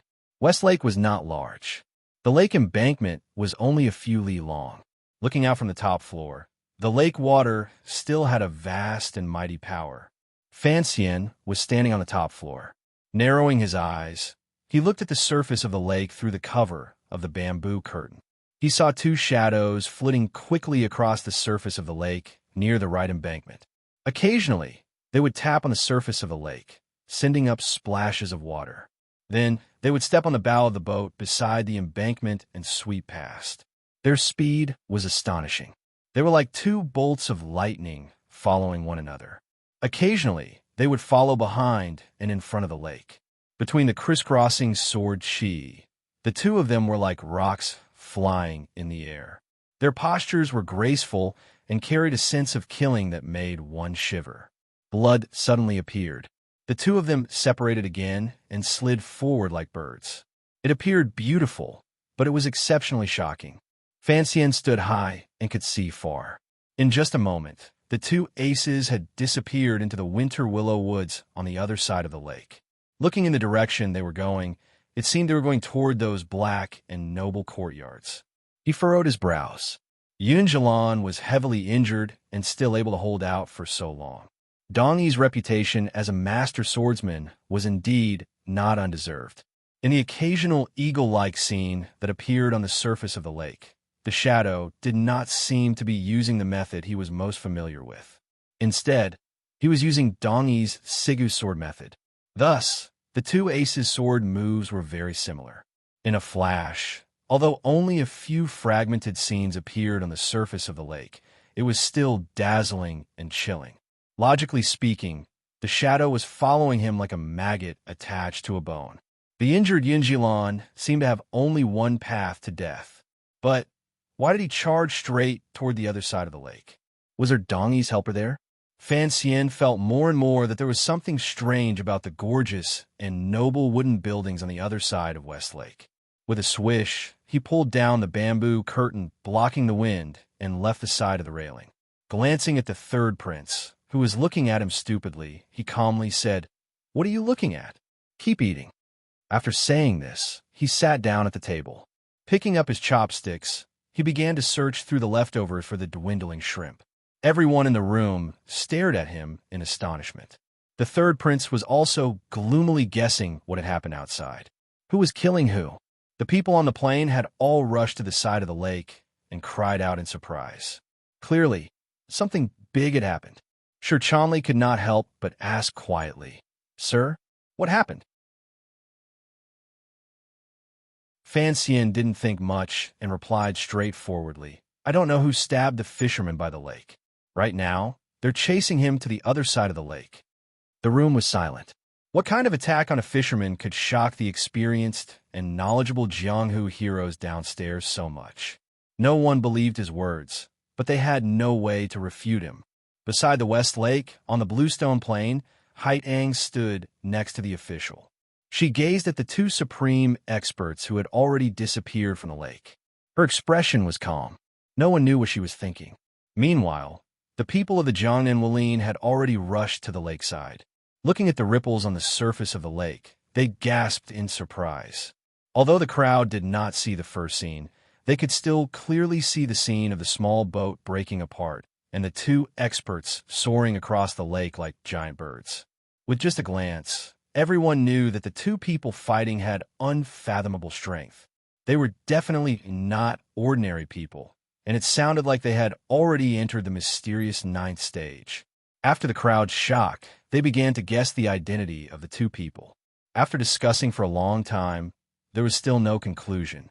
Even though some of the more intelligent people could see that the swordplay on the lake had the style of Sigu, they would not point it out.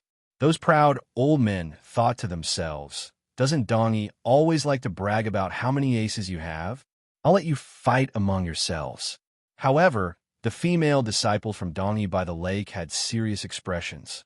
They had not thought that in the prosperous Hangzhou of the Qing kingdom, there would be someone who dared and could harm their teacher. With LVCC in the lead, these female swordsmen hurriedly bowed to the host and then silently left the stone plain beside the building. They anxiously ran along the lake bank in that direction. The Zhang and Wulin people were filled with shock, but they were also somewhat satisfied. At the end of today's lackluster martial conference, they were able to see the northern Qi saint girl Haitang appear. Furthermore, two supreme swordsmen had suddenly appeared by the lakeside to fight. This ticket price was worth it. The Jianghu people of the Qing kingdom used the assassination as an opportunity to cleverly forget about Haitang's appearance on the stage. Everyone knew that at this time, no one was a match for that girl. If they didn't want the Qing people to lose face, then they had to quickly take the opportunity to bluff their way through. Thus, the heroes of the Jianghu chose to eat in the closest building. They prepared to use wine as an introduction and then discuss the shocking scene they had seen earlier. It was rare to see the leaders of the various gangs and sections. Under the impartial notarization of the government, they could also discuss the distribution of benefits in the underworld. The Jiangnan Road official and a few virtuous and respected seniors very naturally greeted Haitang, no longer mentioning what had happened earlier, and very courteously invited Miss Haitang to enter the building to rest for a while. As they were about to enter the building, a young nobleman with a clear face and warm and spirited eyes came out to welcome them. He bowed to Haitang and warmly said, "Miss Haitang has come from afar. It is my honor to have this opportunity to get close to you." "Who is this gentleman?" Haitang had never been an icy fairy. She asked casually and politely. Her mind was actually still on the two aces who had floated away to kill. "My surname is Ming. I am the owner of this building." At the very back of the group was Xia Qifei of the Jiangnan Water Bandits. He raised his eyes to glance at the gentleman named Ming. His expression was calm and unchanging, but he laughed coldly in his heart. His nephew, whom he hadn't seen for many years, was becoming more and more successful. He even knew how to flatter the northern Qi people. Upstairs building was also the property of the Ming family.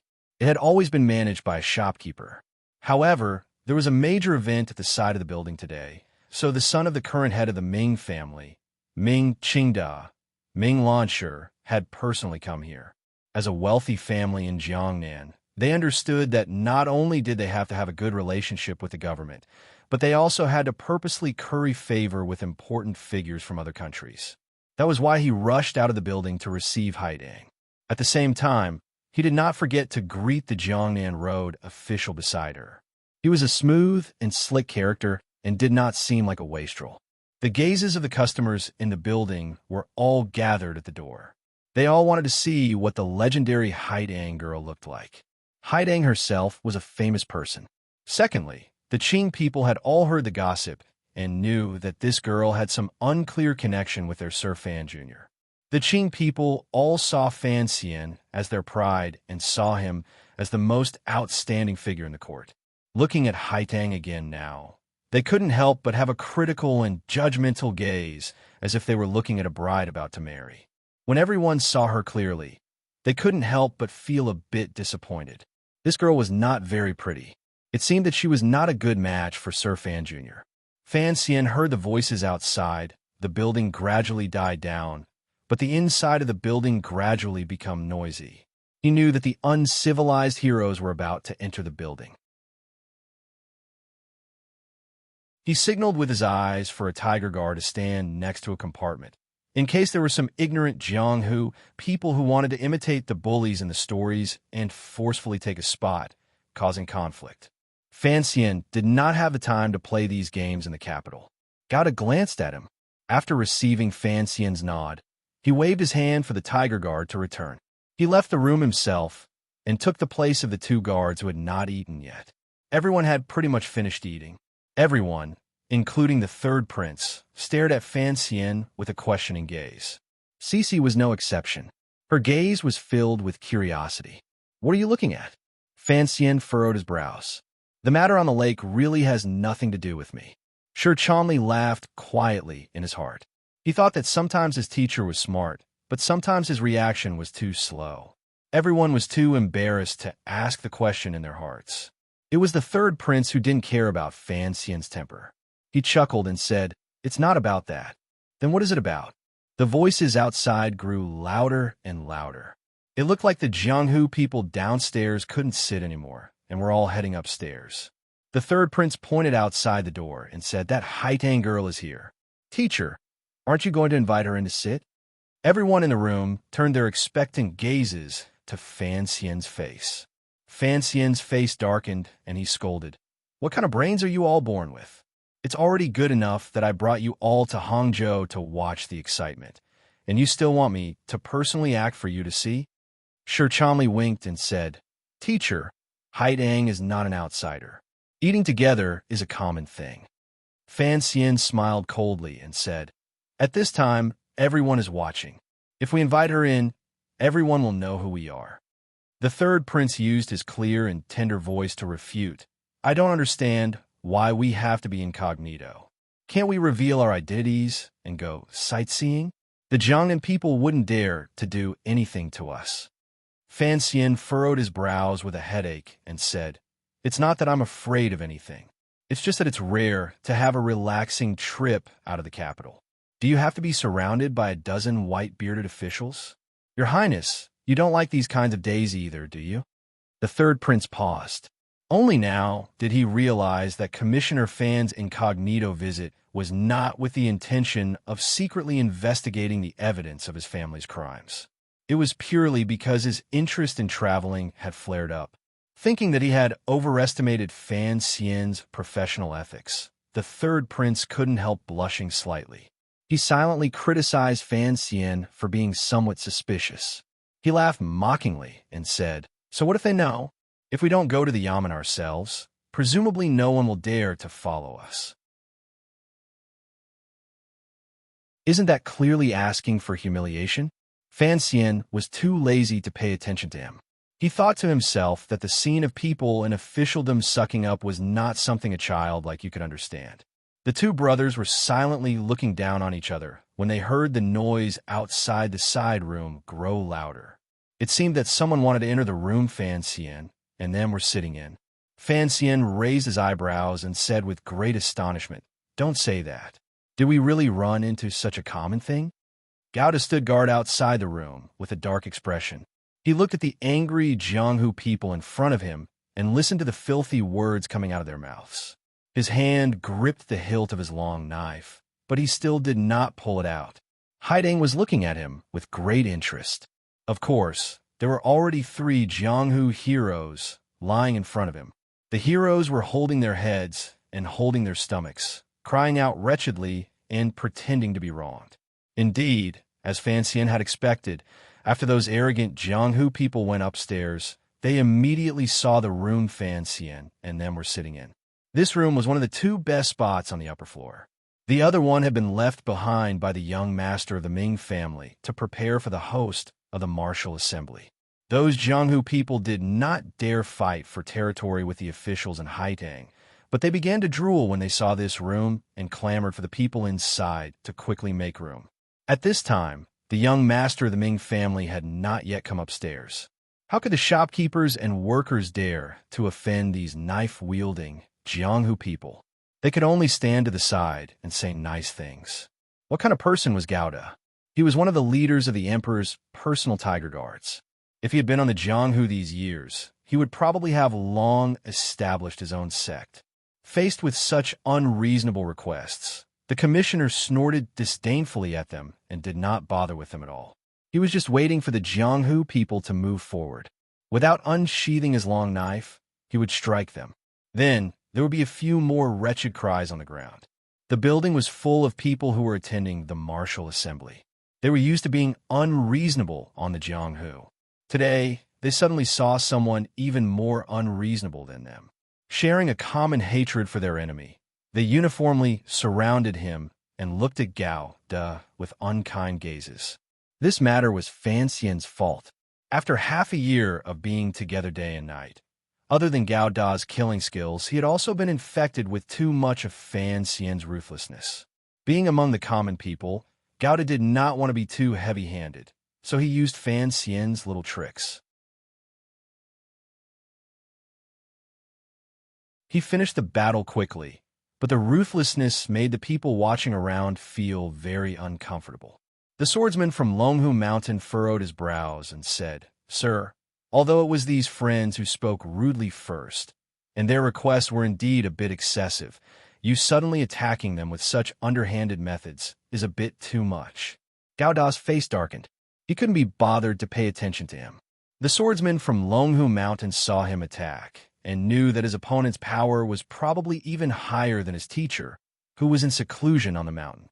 Thus, he respectfully called him sir, and did not treat him as a normal guard.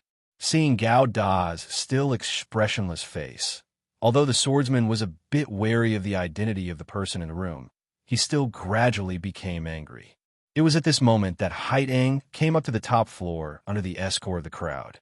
Looking at Gao Da facing off against the crowd, a strange light flashed through her eyes.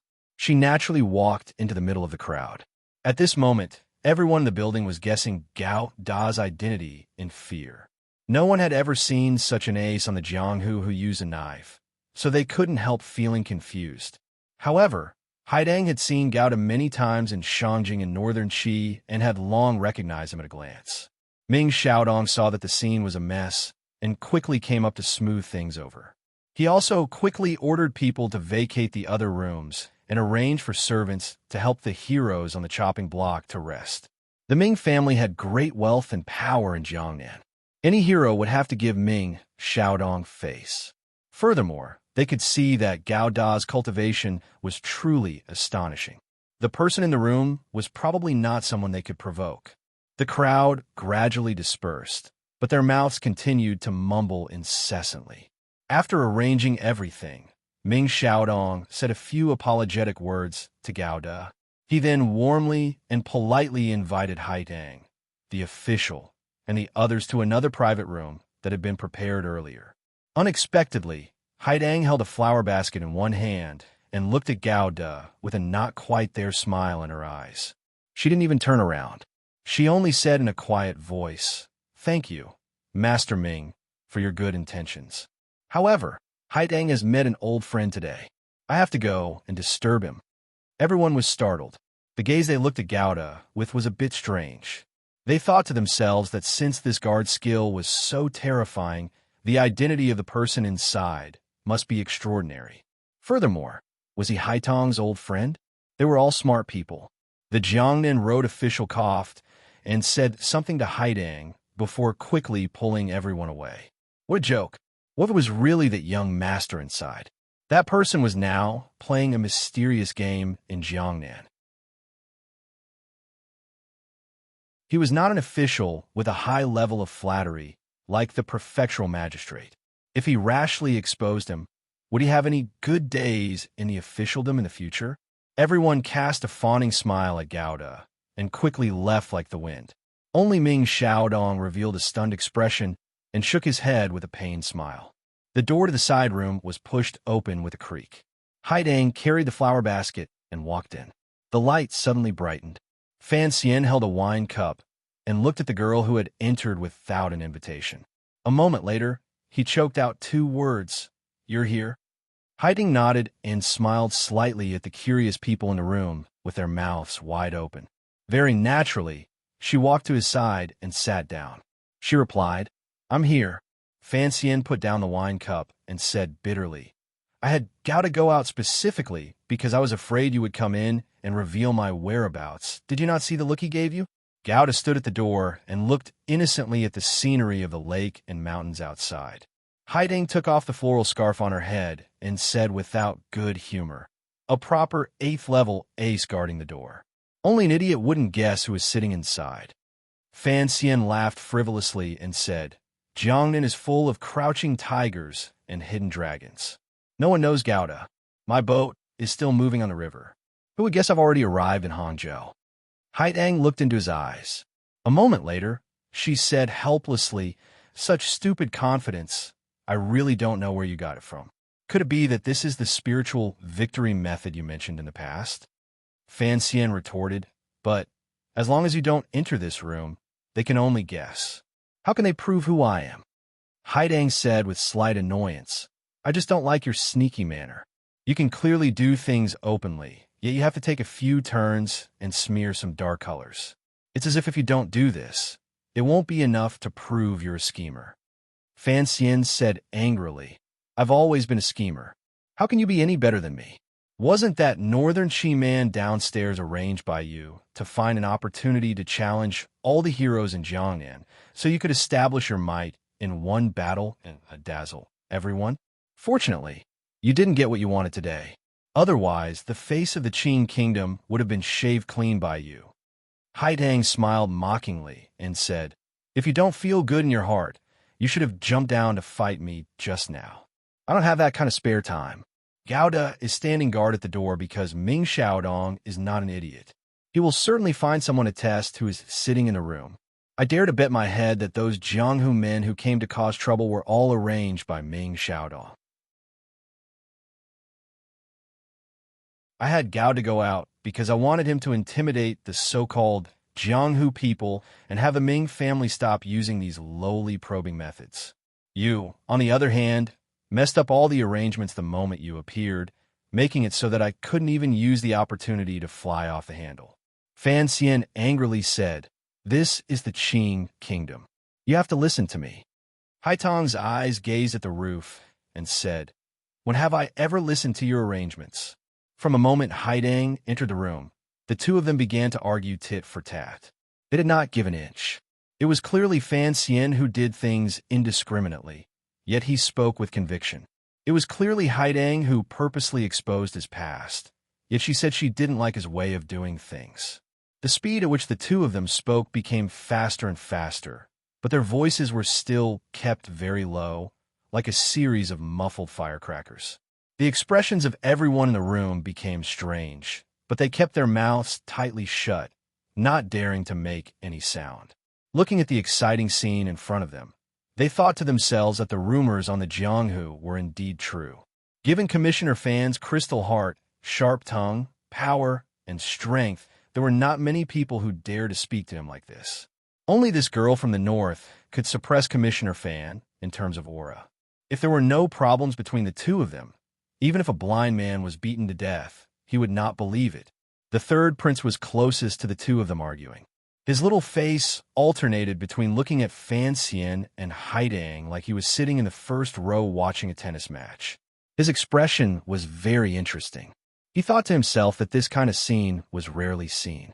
He had to firmly remember it so that when he returned to the capital, he could tell Sister Chun and father. In the end, it was still Sir Chanli who felt a bit sorry for his teacher and carefully interjected, Sir, Lady Haidang, let's think about how to leave now.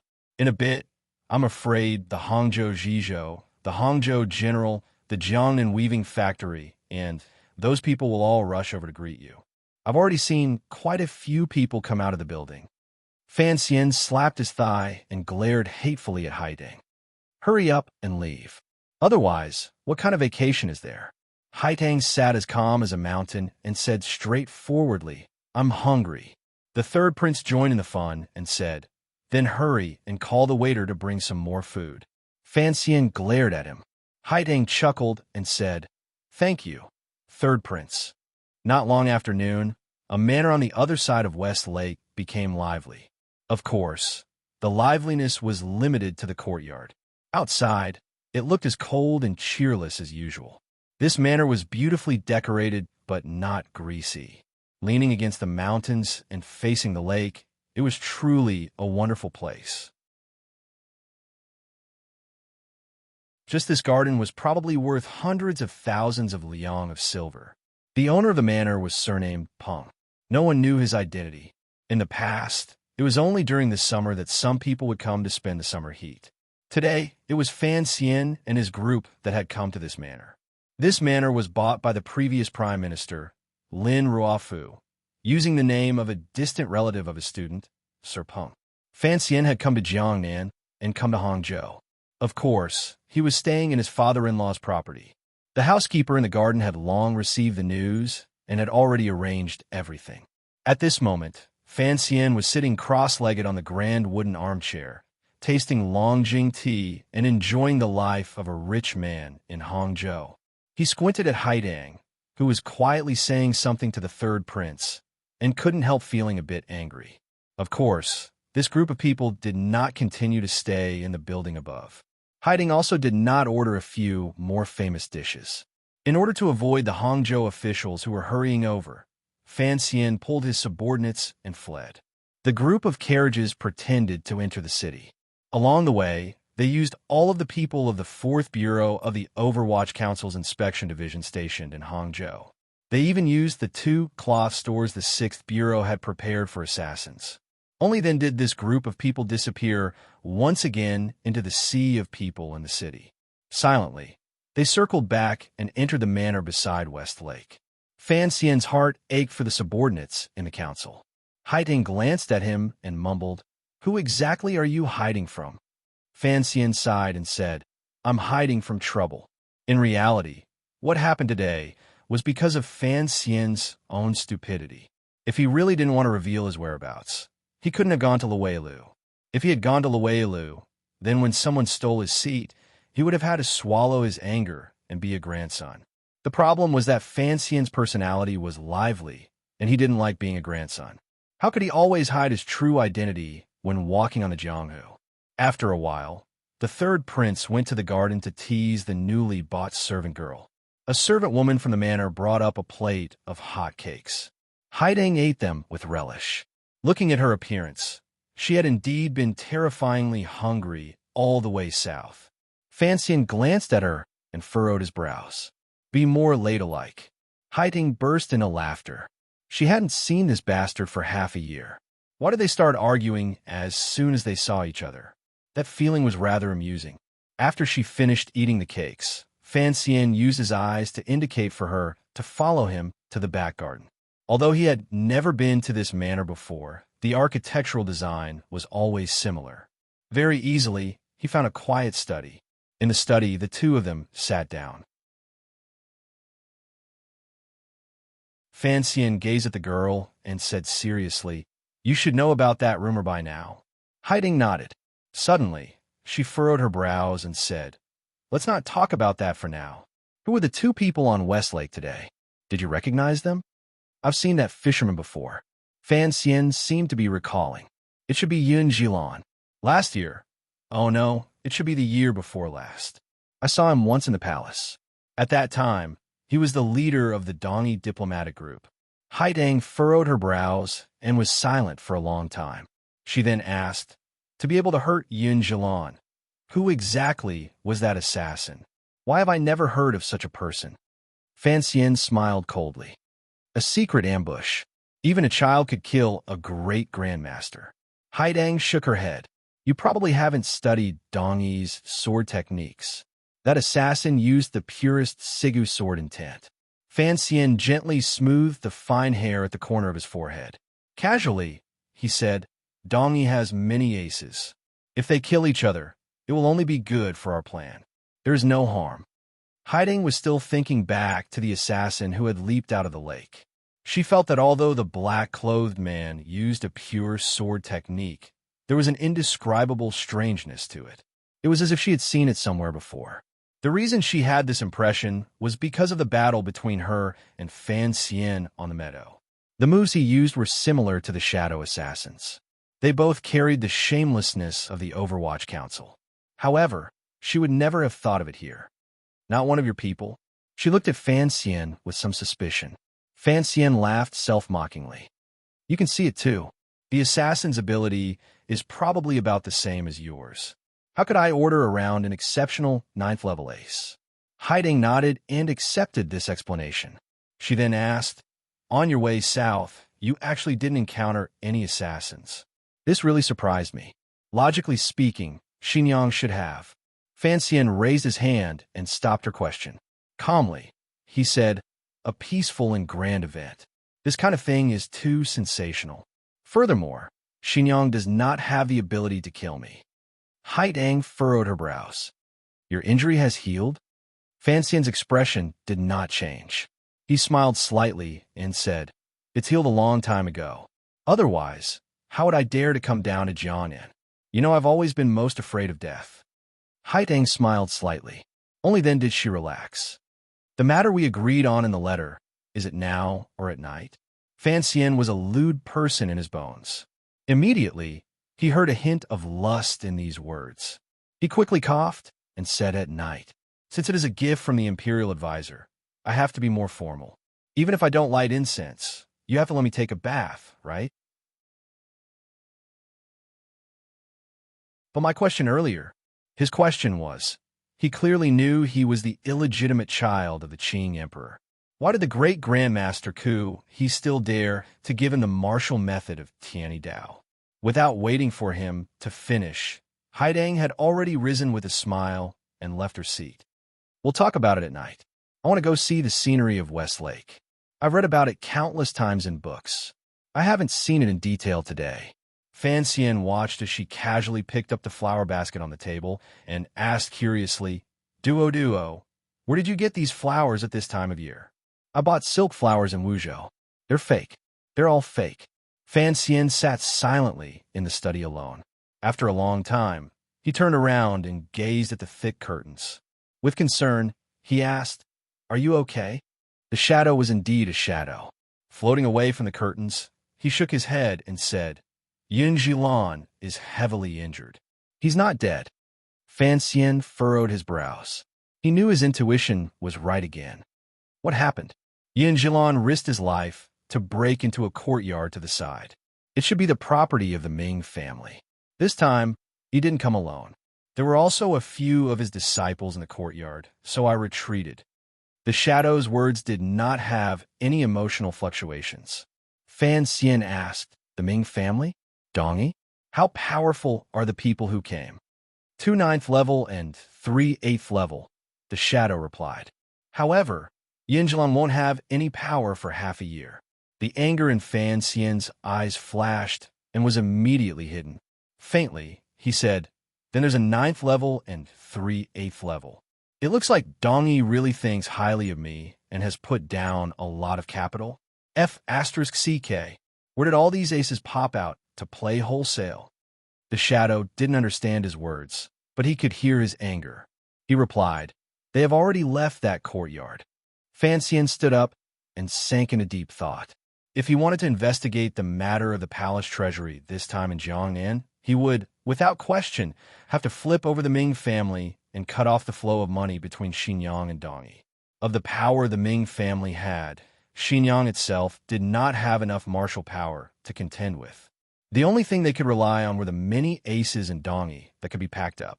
Killing an official of the court, particularly someone like Fan Xian, sounded difficult to imagine. Presumably, the Ming family would not risk the death of their entire clan to kill Fan Xian. However, if it really came down to a matter of life and death, given that crazy eldest princess personality, who knew what would happen? Once he thought of the possibility of facing an endless stream of 8th level and 9th level aces from Dongyi. No matter how powerful and daring he was, he still shivered. That was why he had the shadow make the first move. He would first pick the leader, Yin Jilan, and then lead the swordsmen of the 6th Bureau to spare no effort in killing the Dongyi people in the Jiang and water villages. If Fan Xian sat in the yamen and waited for the day the Dongyi assassins came, then he would be a complete idiot. The so-called best defense was to attack, using the terror of the Overwatch Council assassins to deal with the terror of the Dongyi assassins was the correct move. As for Sigu Jian, that strange old creature, Fan Xian did not think his level would be able to alarm him. He suddenly felt a chill and thought of how lucky it was that Yin Zhilan had not died. Brother Zhilan, please live a few more months, at least until the blind uncle's injuries are healed. The assault rifle could only kill, not save. Fan Xian awoke from his thoughts and said, "Take all of the swordsmen of the 6th Bureau and have the people of the 2nd Bureau cooperate in the investigation. As soon as these people show their heads, attack. You don't need to kill them, but you must chase them until their hearts are bitterly disappointed. Make them anxious all day and stop having any ideas about me." The shadow nodded and suddenly said without any rhyme or reason, "The girl beside you is very powerful. It is not convenient for me to come often." Fan Xian nodded and said, "I think the same as you. From now on, my safety is her responsibility, so there shouldn't be any problems. Also, you have to pay attention to your safety. Matters like revenge cannot be rushed. Right now, you are not a match for that great grandmaster." The shadow paused slightly and then turned to leave. However, there were 2 slightly wet footprints where he had been standing. With the shadow going around to stop and scare the Dongyi visitors, the safety around Fan Xian became a problem. This was also why he had waited until Haitang appeared before he was willing to make the decision to attack. At the same time, he no longer cared about being tracked by others. Firstly, it was to borrow Haitang's power and his Sakuraji Hana's murderous gaze to create an opportunity for the shadow. Secondly, the shadow had left and Haitang had come. He still had a superior 9th level ace at his side. Working with the Tiger Guards, there would not be any problems with his safety. Most importantly, with this girl at his side, no matter which power in the world, if they wanted to touch him, they would have to consider the powerful national power of Northern Qi and the bald Great Grandmaster Kuhi. Furthermore, Duo was much cuter than the shadow. Not only could they chat and bicker, but they could also be classmates at night and copy each other's study notes. Fan Xian laughed shamelessly. If you want to know what happened next, please log on to www. See him if you. Come, there are more chapters. Support the author and support the original reading. You're tuning in to the Romance Rendezvous YouTube channel. We're so grateful for your support, and don't forget to subscribe to join us on this incredible journey through captivating stories. Your generosity through donations truly makes a world of difference, as it's the primary source of revenue that allows me to expand and enhance this channel for you. Thank you from the bottom of my heart for being a part of this adventure.